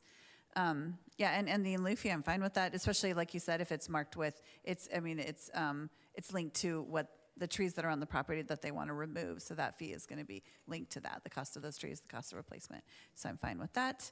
Let me just look back at my notes. It says in your report that it'll take 23 years to achieve 20% coverage. And is that it took us 20 years to get here, or you're saying if we're going to double what we are now, it's going to take 23 years at our current rate? Currently, right now in the urban areas, the canopy coverage is 14.6%, I believe. To get to that 20%, it would take 20 years at planting, I believe, what was it, 2,000 trees a year or something that way? So yeah, I mean, it's a task, that's for sure. But it is just getting it to the 20% mark from the 14%. From the 14, which obviously makes it very critical that we don't remove, canopy trees. And then what is the recommendation to accelerate that time frame? Just plant more trees. It's to plant more trees. Yeah. Well, and so the 2,000 obviously is very specific. It is a city-led objective, but we have a lot of private development that also add trees that we could also expand upon again, and that's where the in lieu off-site mitigation could come in very handy, especially for some of the neighborhoods that are currently underserved. We are looking at we haven't quite settled on a recommendation for what the canopy replacement would look like. I don't know that I would say, speaking as I was looking at other ordinances, I don't know that a 1-for-1 is necessarily good, because then we're not really moving the needle anymore. We're just going to replace a beautiful tree, and we're replacing it with something that is going to provide in 15 years the same exact canopy. So it's really up to if the council wants us to be a little bit more aggressive with the tree canopy replacement, we could come back and we could propose something that would be a little bit more aggressive. But again, it is going to take time for those trees to grow, but hopefully the long-term vision would be that we are reaching that objective within a 10, 15, 20-year time frame. Okay. I say yes on being more aggressive on the replacement part of it for the canopy. So thank you. Yeah, great. Thanks, Mayor. Thank you. Councilmember Syra. Thank you, Mayor, and thank you for the report. This is important work. It's one of the ways that we're going to tackle climate change in the long run. Overall, I'm very supportive of the recommendations. I think some of the questions I have, I'm supportive of the recommendations. I agree with the definition of heritage trees, native trees. As I'm sure you're aware, old growth trees store more CO2 than new growth trees. So we actually, a replacement isn't a simple replacement. Like you mentioned before, we're cutting years off of the lifespan of the tree when we do a replacement, but we're also replacing something that's absorbing more CO2 with something that's not absorbing as much CO2. So it's not a 1-for-1 trade, it's actually a downgrade, which is why I support Councilmember Roach's recommendation that replacement should not be 1-for-1. We really want to strive for mitigation where we can. I also want to echo continuing conversations with 100K Trees. They're trying to build a volunteer workforce to help accelerate tree planting. I know maintenance is an open question. I know we might have some details we need to work out with our labor partners as it relates to scope of work. But I think learning how to leverage our community the same way we do with the Keep Hayward Clean and Green Task Force will help accelerate that tree planting. And I think my charge here would be to figure out what some kind of collaboration might look like. I know that might not necessarily be within the scope of what you're proposing here, but I see them as part of that larger vision to accelerate our tree planting. I agree that any appeals for heritage trees should go to the Planning Commission with the option to appeal to the council if necessary. The question I have is similar to what the public commenter mentioned, which is, how do we know? Not everyone's in the HOA.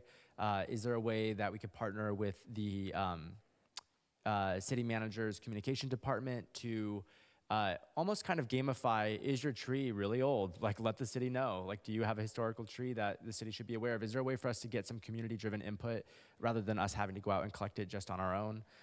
What's a way for us to funnel that information forward? I think that's easier for developers to know. They're used to this process, but folks, especially in the single-family arena, might not be aware of that.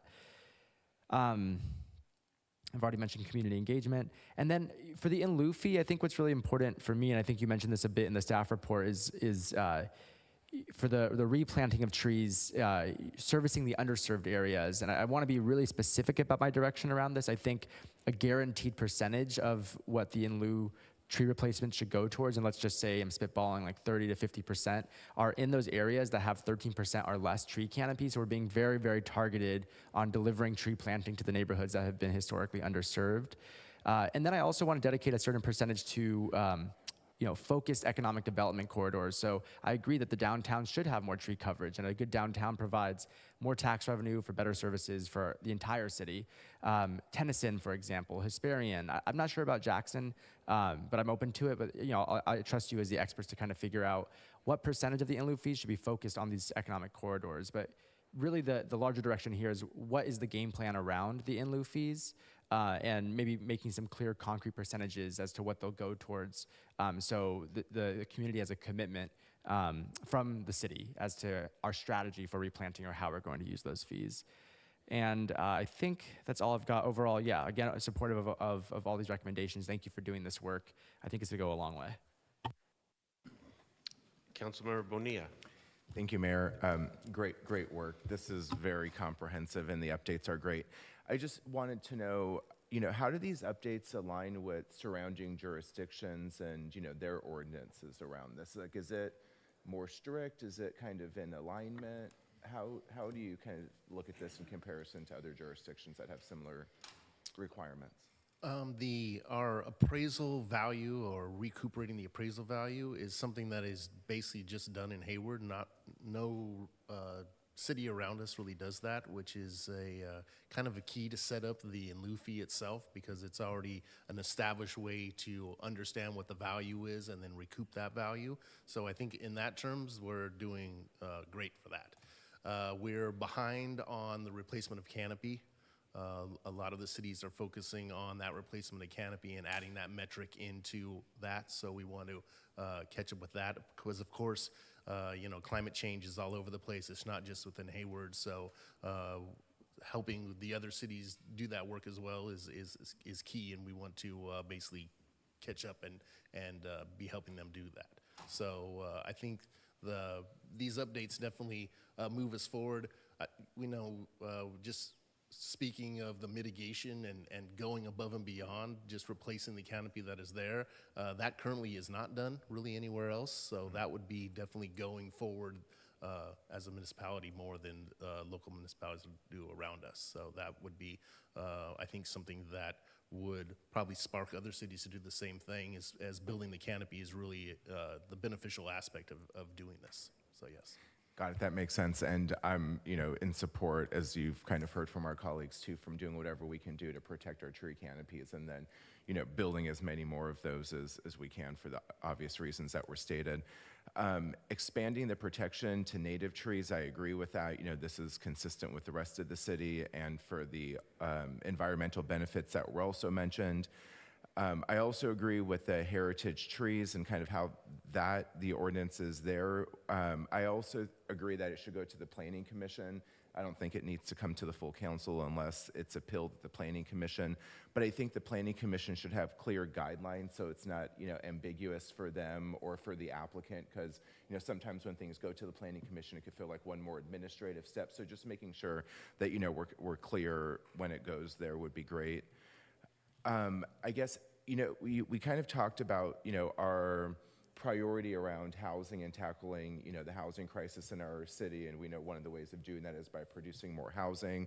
So when we think about, how this ordinance may limit some development on the property, that would be what, mitigated through an in lieu fee? So the way that the ordinance is, that we're envisioning it is that, so we have set, as you know, we just recently adopted objective standards.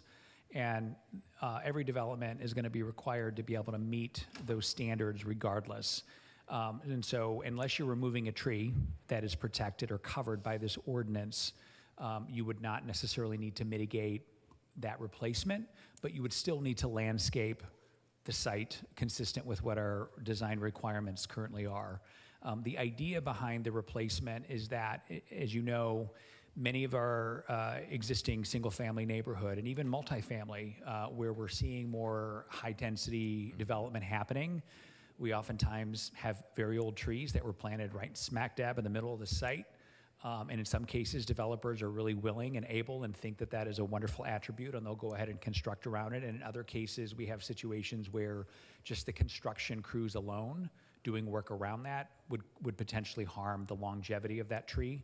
And so it doesn't make sense to go above and beyond to try to save it. There may be other better options to maybe pick a location that could be more suitable for long-term growth. And so that's kind of the thinking, is to provide the developer the flexibility, but having it in such a way that the mitigation is high enough that it would disincentivize them from just that being the first choice. Ideally, we would love to preserve, as Peter mentioned, our existing canopy. That was actually going to be my next question, was around the in lieu fees. So if the in lieu fee is sort of set, let's say at the appraisal price of the tree, what would disincentivize someone from just going with the in lieu fee? Well, we didn't want to necessarily talk through the full numbers yet, but we've been bouncing around a couple of ideas. As an example, if you're proposing to mitigate on site, which means that the value is going back into the property where the tree is coming out, they would be required to replace the canopy on site.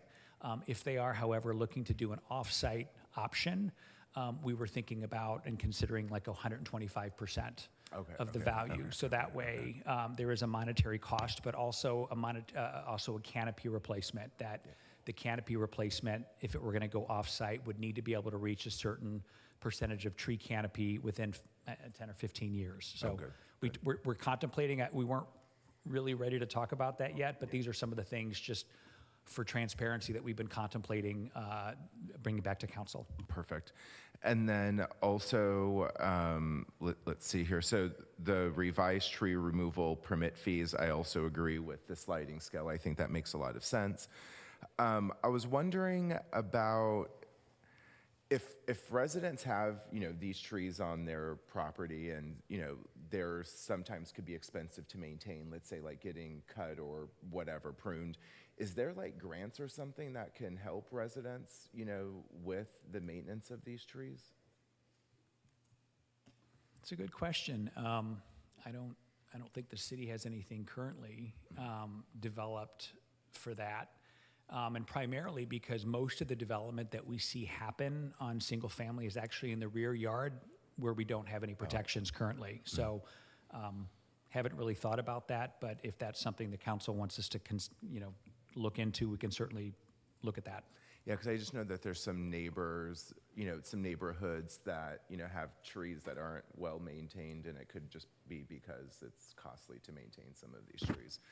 And then a few more things. The removal of the tree, kind of reducing the permit from a year to 6 months, I think is what you're proposing, with an additional 6-month extension. Is that extension free? Oh, good. I see, yes. Yes. It would be. Okay, good. I just wanted to make sure. And then I also agree we have to find a way to do some pretty extensive community outreach related to whatever changes we make here to make sure that, our community is aware of what's being put in place. And then also, I know that this is for private property, but how would this apply to the city itself? So for an example, in the example that you had given around, let's say we're removing some trees for wildfire prevention or for safety at the airport, are we then required, do we hold ourselves accountable to like, have to then go and replant trees or to do something to kind of make up for that loss that we would essentially be creating? That was part of the idea with the tree bank, is coming up with the flexibility that the city could decide where these trees would go if the developer does not have a pre-selected location, or if we don't need trees in certain parks, that could be something else. But again, I think the idea was that the city would have the option to look at these areas, and then they could program that in with various, if you wanted to do street trees, that would obviously be programmed with the CIP project, but ultimately that would be council's decision, and it would be funded through this idea of this off-site mitigation bank. Got it. All right, thank you so much. Councilmember Goldstein. Yeah, thank you. It's a great project, and I'm in general agreement with these 5 questions and the direction that you're looking to get. But while I'm thinking this through, a couple of issues. I've been president or served on the board of HOAs for, 15 years now, and we ask our homeowners to submit for architectural review according to the CCNR when they're going to make big changes. And you know what? The comment we hear most of the time, well, it's my property, I'll do whatever the heck I want.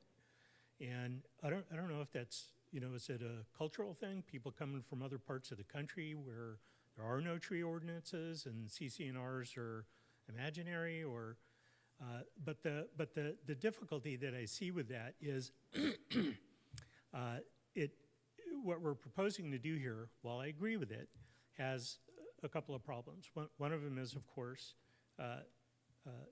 resident education.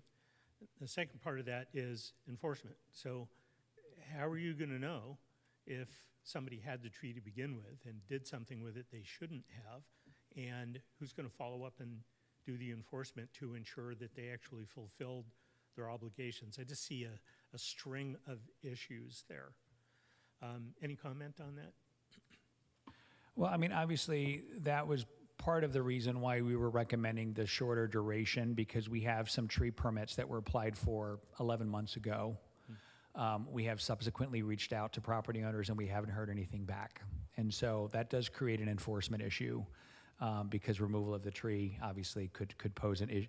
But again, a lot of the complaints that we get from residents, in some cases, it is trees that are being removed in the backyard, which of course we don't protect, and that's totally fine.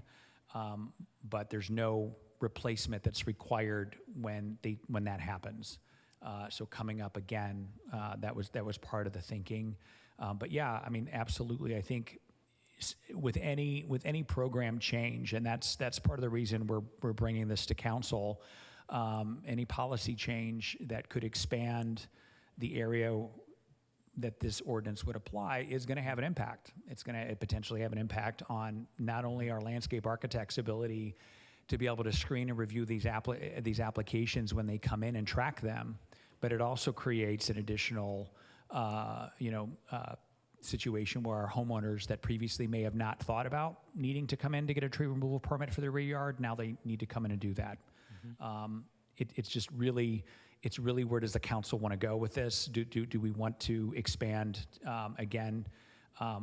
Because a lot of the areas that we see, and I think it's reflected in the canopy analysis, a lot of the trees that we do protect are in the front yard. And as we know, a lot of those front yard setbacks and these small little lots are only 10 to 20 feet long, and the bulk of the area is in the backyard. Right. And people want to add ADUs and stuff like that. So I definitely think there's going to need to be a very collaborative outreach approach with neighborhood groups, with homeowners, as we talked about, maybe doing some flyers and utility bills to help promote during the pruning season, and also creating a process. But I will say, council member, that up until earlier this year, we didn't have a lot of staff to be able to administer a program that we're envisioning right now. And so we are hoping that what we are proposing is not only going to make sense, but it can be enforced in a reasonable way. back to the homeowner. Great. Well, I think it's a great plan. I just think there's some, some issues with the education and implementation of it.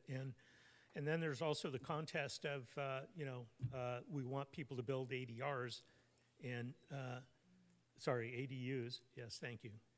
ADR is a completely different technology. Sorry about that. So ADUs and the tree ordinance might, for some people be an inhibitor for that. And so we've got competing interests here. We've got the sustainability and environmentalism and, kind of competing against a housing crisis situation. So I'm not offering a solution to that. I'm only pointing out that could present a problem. But I like the approach that you've taken here, and I agree that we should do something about this. Even if it's not perfect, we can work towards perfection later. Thank you. Thank you. Appreciate that. I wanted just to get a clarification. Am I incorrect in saying that we already have a tree replacement policy for every one tree that is removed? There's we have an ordinance that says that you have to plant like 3, or isn't there like 1 to 3, or do we already have that? If I recall, I think we voted on something like that several years ago. I was just curious. We have the way that ordinance is currently written. It says like size and like species, and so it's kind of ambiguous. Okay. And our previous landscape architect did go out and she looked at sites case by case, and obviously there needed to be some flexibility given the particular situation. In some cases, we got a lot of replacement trees. Yeah. In other cases, we got some wonderful pavement, some raised planters, and a couple of shrubs, right? So I think part of what we're trying to do is strike a balance of how do we reforest it. We don't have a one-for-one, but we do, and we have historically, as a matter of practice, even though it's not codified in the ordinance, to your point, Mayor, we have looked at appraised values of the trees, and we do require they submit an appraisal, not only to give us an information about how much, whether the tree's in good shape or not, because if it's in bad shape, we're not gonna, it's gonna have a very low appraisal value. But then when they're going back and they're needing to mitigate, what is reasonable. And so that's the practice. And so you're right, in some cases we have gotten more than just one for one. Yeah. Okay. The other question I had was, and I don't know, I'm trying to remember, this might be related to question number 1. Expanding of protecting native trees in the rear yards. I've seen homes, older homes that have large trees that, shed a lot, and they've, they're borderline nuisance, right? They shed all over the neighbors and, rooftops and, and so forth. And what if somebody had, a tree, maybe nuisance is a strong word, but what if the tree in the backyard was a problem tree, and it was a fire hazard perhaps, and it was breaking the fence, and shedding all over the place. So if and let's say the homeowner or the homeowner wanted to take that tree out, would we punish them? How would we adjust the fine for them, or adjust the fee for them? Not fine, but a fee for them.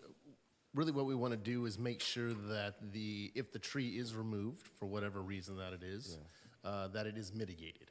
Right now we don't have any way to do that. So if a large oak tree is removed from someone's backyard, well, you can't say, well, you have to replace it with whatever the policy or ordinance is now. So we want to just build in the aspect that we have the ability to basically make sure that a tree is mitigated. Now, whatever the circumstances are for it being removed is something that Theo and I, as the landscape architects, we review and decide through the arborist report that's submitted if the tree is needed to be removed or not. Mostly, though, what we really want to do is we want to be able to mitigate the tree and plant new trees so we can reestablish and regrow the canopy that was lost. I'll just expand upon that a little bit. Just to be clear, there's a lot of trees that have been planted that are not native. We are not proposing to protect those. And the reason being is because even though there may be some very large, beautiful trees out there, trees that, that are not native typically require a lot of maintenance. They require a lot of irrigation. And so we were really trying to be very intentional that if we were going to expand the area where this ordinance would apply, that we are being very specific to support those trees that grow naturally in Northern California, specifically even in Hayward. And I think that list of trees was recommended. If it's not on that list, likely it would not be covered, and a property owner could remove it without necessarily having to. They would not be subject to this ordinance. Okay, and then I have one more comment, but I want to apologize to Mr. Spores. I had my other screen open and I was covering your window here, but did you have a response? And I apologize. Yes, I just wanted to comment that there is a little bit of variation on the species replacement value that you may have been talking about, Mayor, is that with protected trees, street trees in particular, we do have a requirement for replacement where we have two, depending on the stretch of land available, 2 trees required in 24-inch box for residential and 2 36-inch box for commercial applications. And that may be something that you had voted on in the past. Yeah. So, perfect. Sorry, but it's okay. a minor detail, but. Yeah, no, that's good. Thank you for that. I appreciate that. And then lastly, I just wanted to, I want to go back to a chart. Go back to slide 6, on page 6 or slide 6. I just wanted to highlight the City of Hayward 2020 canopy cover census tracts. And just demonstrate, and this is why I think this is some powerful work that we're doing up here. Let me just kind of summarize this chart here. The darker the brown, the less the canopy, and the richer the I guess green or aqua, the deeper the aqua, the more the canopy. Now, just to point it out, I'm sure we all know where I'm going with this, but the neighborhoods, the lowest income neighborhoods in Hayward are all darker brown. And even the next shade, I mean, we're talking 5 to 10% canopy. And then in even the most, in the most lowest income neighborhoods, like in the Jackson Triangle, along the Gadding-Patrick corridor, the South Hayward corridor, Barry, along Sorensen, in that neighborhood. Clearly, there is a big need for more canopy. And so I just really wanted, this is such a stark contrast. I mean, and this is something I know Councilmember Cermeño's been talking about a lot on. I know the Keep Hayward Clean and Green has been talking about this. And, I know we have, we've been working with 1,000 trees. 100,000 trees, yes. 100,000 trees.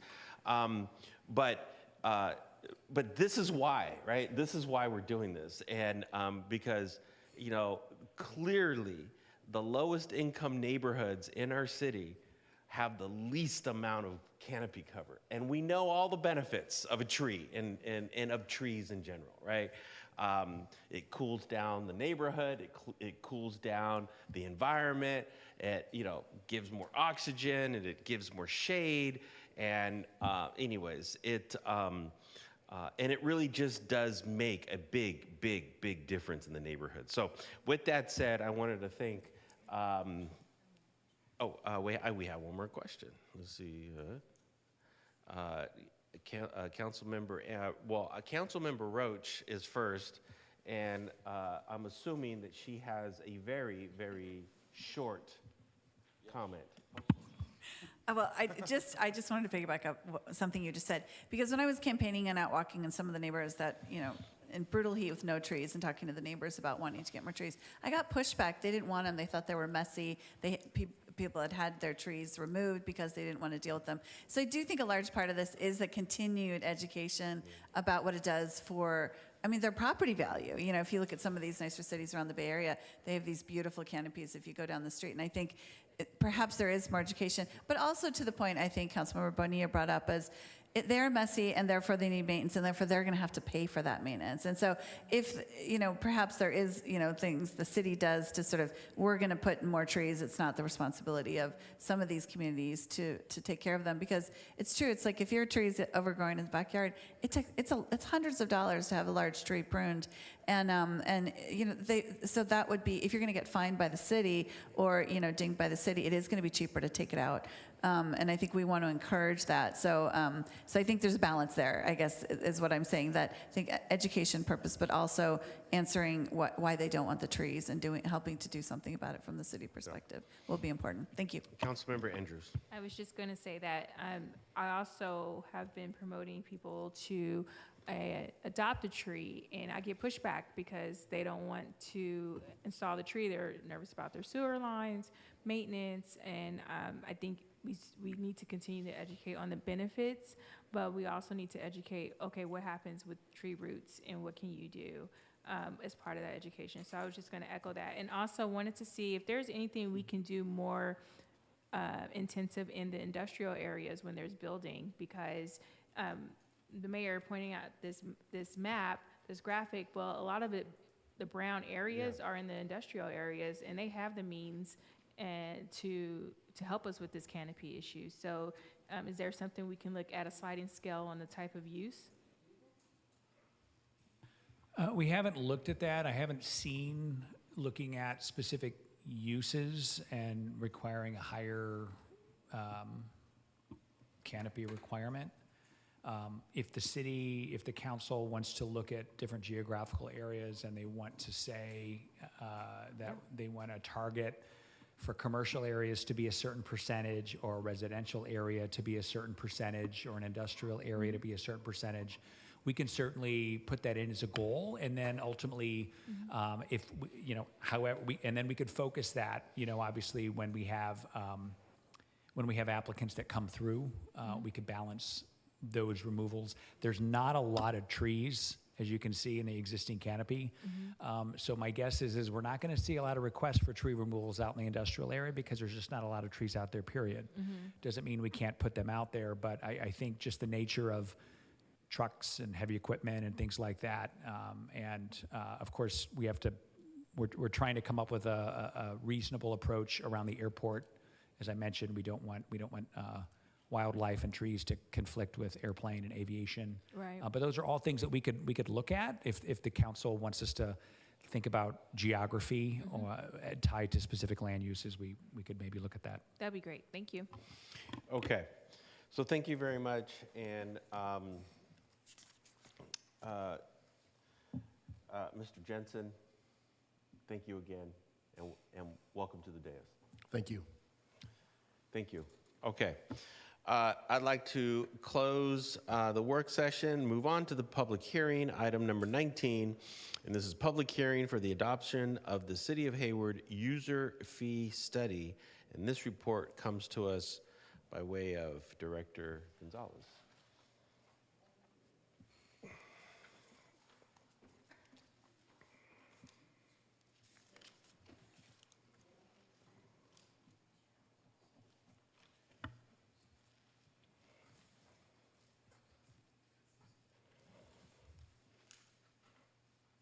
All right. Good evening, Mayor, members of the City Council.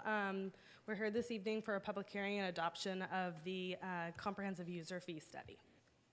So just wanting to provide a quick background, I have a very brief presentation this evening, but just wanting to remind Council and the community that Council held a work session on August 20th of this year. At that work session, we provided a draft copy for Council to review and consider as it related to the city's user fee study. At that presentation, We defined what a user fee was and what the methodology that our consultant used to prepare the proposed changes. We also provided you with some comparisons to local cities. And then we also provided a review of potential revenue projections and what those could look like if the fees were adopted as proposed. And then policy considerations that council did provide some direction on, which it included an annual inflation factor, either of a CPI or known salary adjustments associated with employee MOUs, the implementation of a credit card transaction fee, and then direction to conduct comprehensive analysis every 5 years. So there were some changes that occurred between the work session on August 20th and this evening. There were a couple of fees that were inadvertently left out of the original study. Those are being proposed for your consideration this evening. 2 of them are in code enforcement, specifically related to our rental housing inspection program. The fees here are for the single-family duplex, triplex, or fourplex. That recommended fee is $125 annual. The second fee for code enforcement are for rentals for hotels and motels, 5 or more, and that's an annual fee of $35. The other fee that we are including this evening in the user fee attached to this report is the tree preservation, which is an annual pruning certification, and the proposed recommended fee is $392. So this evening, we are requesting that council adopt the resolution presenting the user fees as calculated by the city's user fee study completed by Wildan Financial Services, who is a consultant hired by the city, with those fees becoming effective on January 1st, 2025. Thank you very much. I'd like to open this up for questions from council, and Councilmember Syrup. Thank you, Mayor. I think we went over this before, so I'll keep my comments brief. My question is, why is the multifamily inspection fee lower than the single-family inspection fee? I think it has to do with the number of permits that we issue, as well as the time it takes to issue those. So a lot of these are fees, again, based on the time it takes for us to actually process those inspections. And so those are what's driving those costs. And would that be a per unit fee, or would it be for the entire building? I'm seeing per unit. I believe it's for the entire unit itself. I don't know. It's per unit. Okay, Great. It is per unit. Okay, that makes sense to me. Okay. And then there's public comment, and then we come back. Yeah. Okay. Okay. Any other? I don't see any other speakers appear, so I'll close council comments. Open up for public comment. I don't see.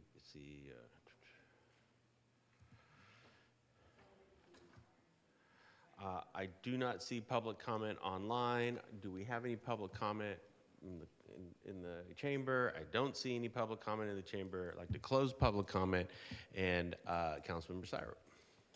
Thanks. I'm happy to move the item. I would just reiterate that. Councilmember Syrup, I apologize. I don't know if it was just a delay in the click, but Pauline Wong has opened up, so has raised her hand. So forgive me. I will go back to public comment, and I'll ask Pauline Wong to key on up and go ahead. Hi there. Can you hear me? Yes. Yes. I would like to. I have a question regarding trees that are being probably included in part of the canopy, I believe, in proposal. Now, I'm trying to get understanding. Ms. Wong, Yeah. we have closed that item, and we have moved on to a totally different item on the agenda. Okay, if I have further questions, who can I contact regarding that? Wait, hold on a second. Let me get a point of what is specifically your question first? Okay, certain areas is going to be targeted in regards to including implementing or planting more trees in that neighborhood. Is that correct? Okay, so I'm gonna stop you there, and I'll tell you what. If you can email our city manager that question, we will provide you with an answer to your question. Okay, perfect, great. I'll just do that. Thank you. Okay, thank you very much. Okay. Okay, I'm sorry, Councilmember Syrup. Thank you, Mayor. So yeah, happy to move this item. I'm happy that we're increasing these fees and making sure that they're staying up to date with the actual cost the city to provide these services to our residents.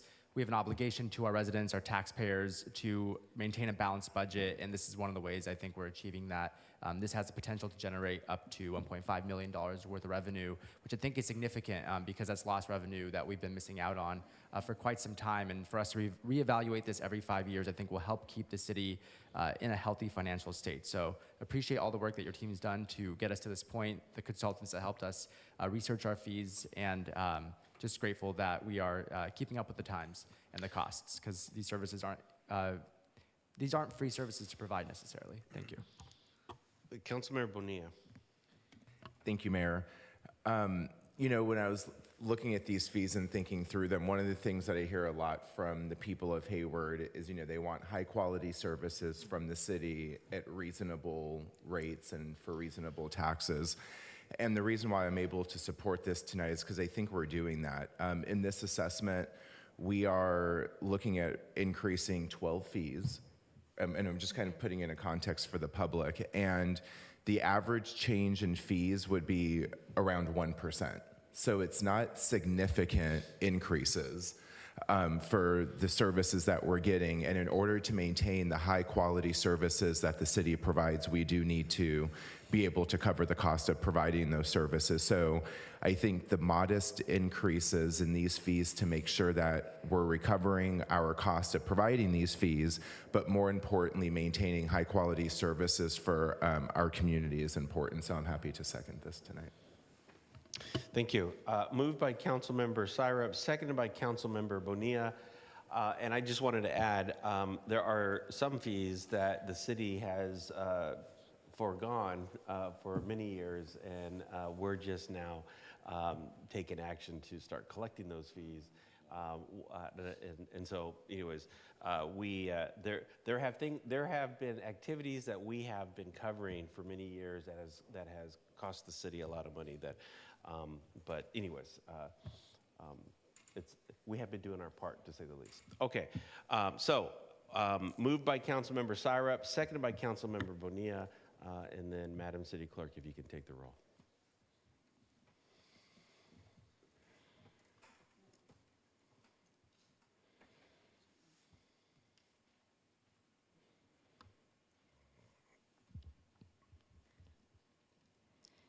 Councilmember Roach, how would you like to vote? Let me tell you, I was having trouble before, so I vote yes. Okay, thank you. There we go. And the item passes unanimously with seven ayes. Okay, moving on to item number 20, legislative business, which is fiscal year 2025 salary plan amendment. Adopt a resolution approving the amendment to the city of Hayward salary plan for fiscal year 2025. And I believe Director Fry is going to deliver this.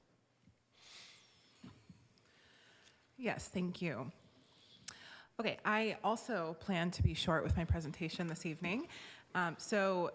Good evening, Mayor and Council members. Today, staff is asking Council to adopt a resolution approving an amendment to the City of Hayward salary plan for fiscal year 2025. You have already seen and approved the successor MOU, COLA, and equity amendments at the August 20th and September 17th Council meetings. Today's action is to codify these approved adjustments in the salary plan. Additionally, the salary plan and related amendments were presented to the September 12th Personnel Commission meeting and were recommended for council adoption tonight. Okay, so this year we successfully completed negotiations for successor MOUs with all miscellaneous bargaining groups.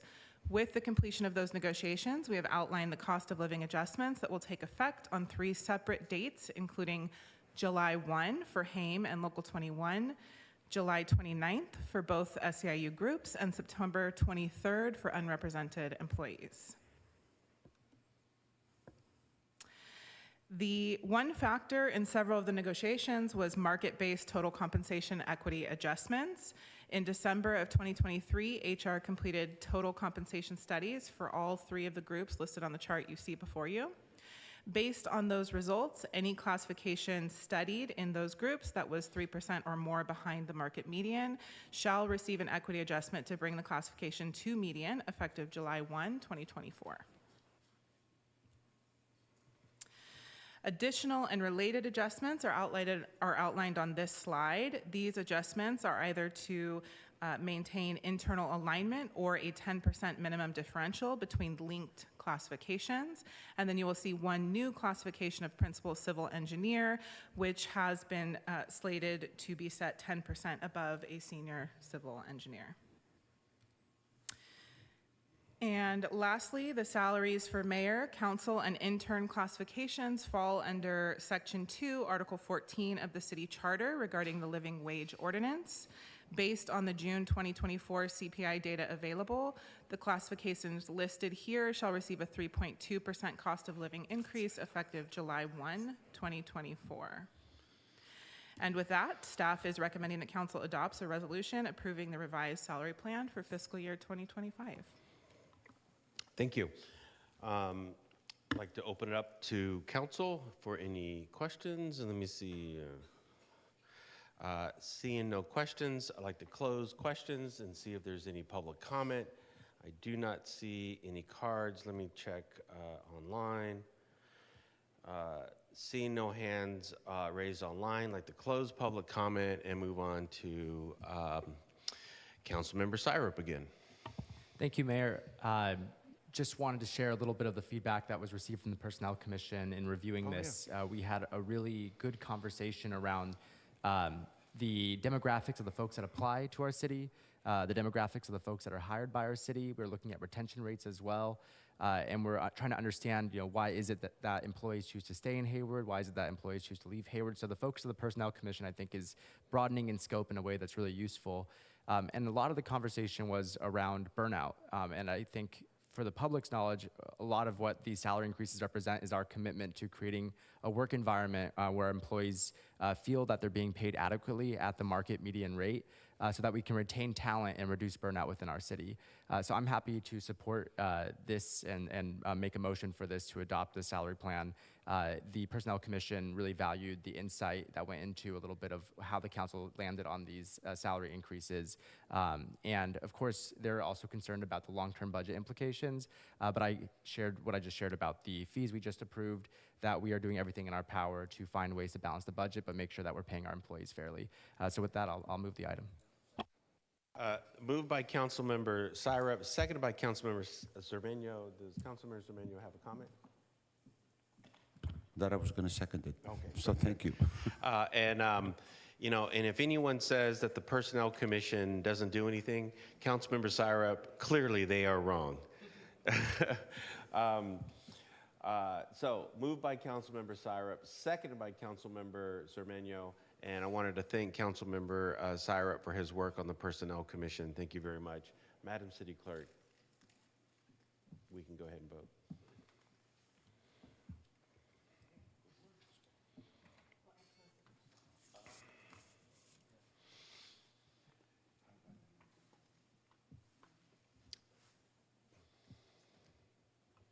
How would you like to vote? Yes. Okay, thank you. Everyone's shutting off their. No, I'm kidding. Okay, item passes 7-0.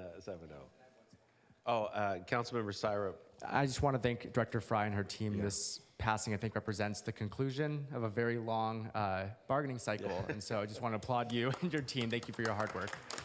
Thank you. And thank you to our city employees who helped the city run. This has been a very fulfilling process for me, at least. Yeah. Yes, I will just add we've had great collaboration with our union partners, so thank you to all of them as well. Absolutely, thank you.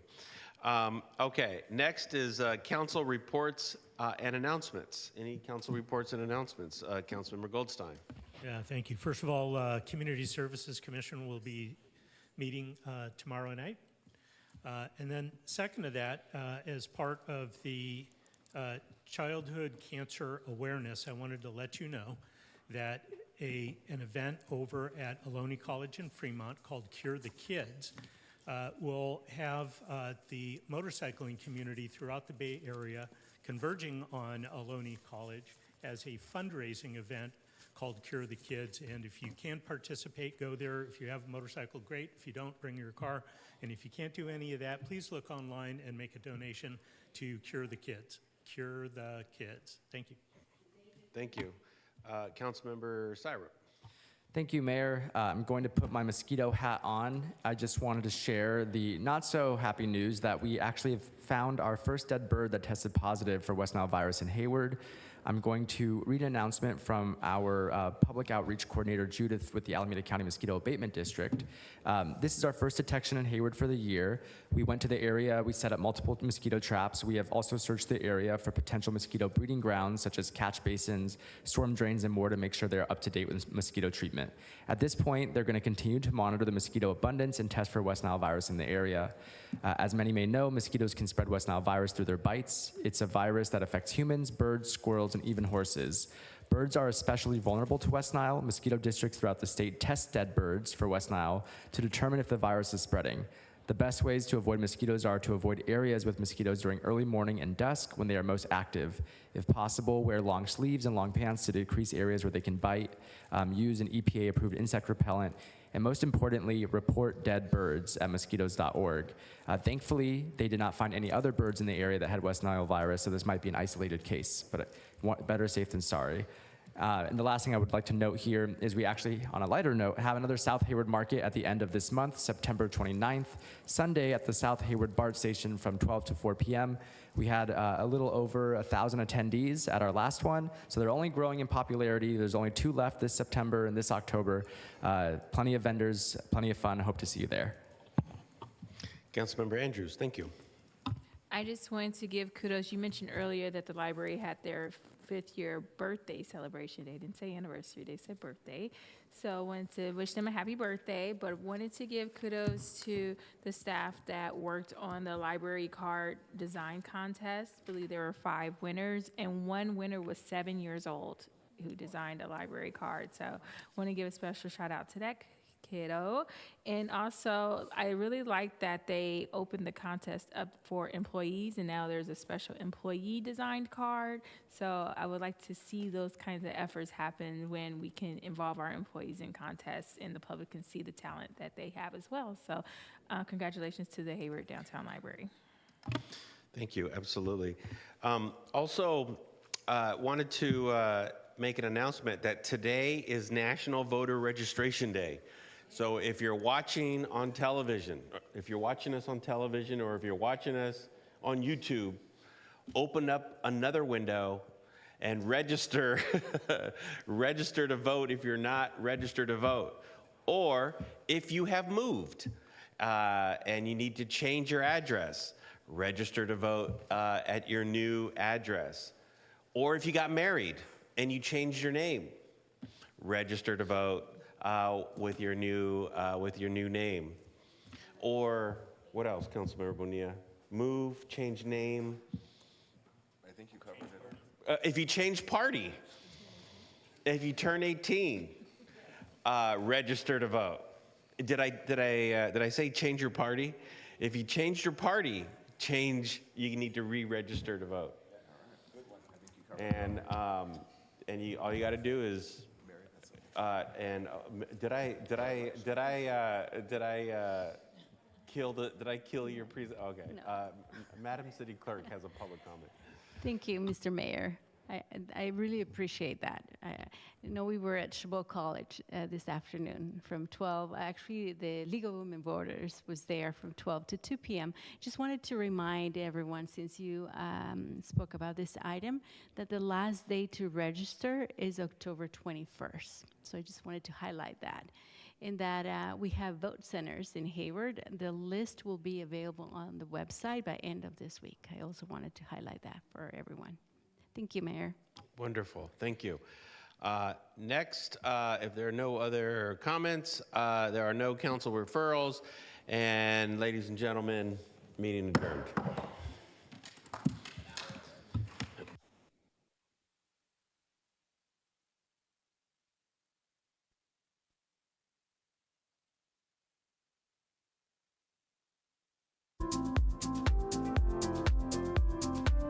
Re-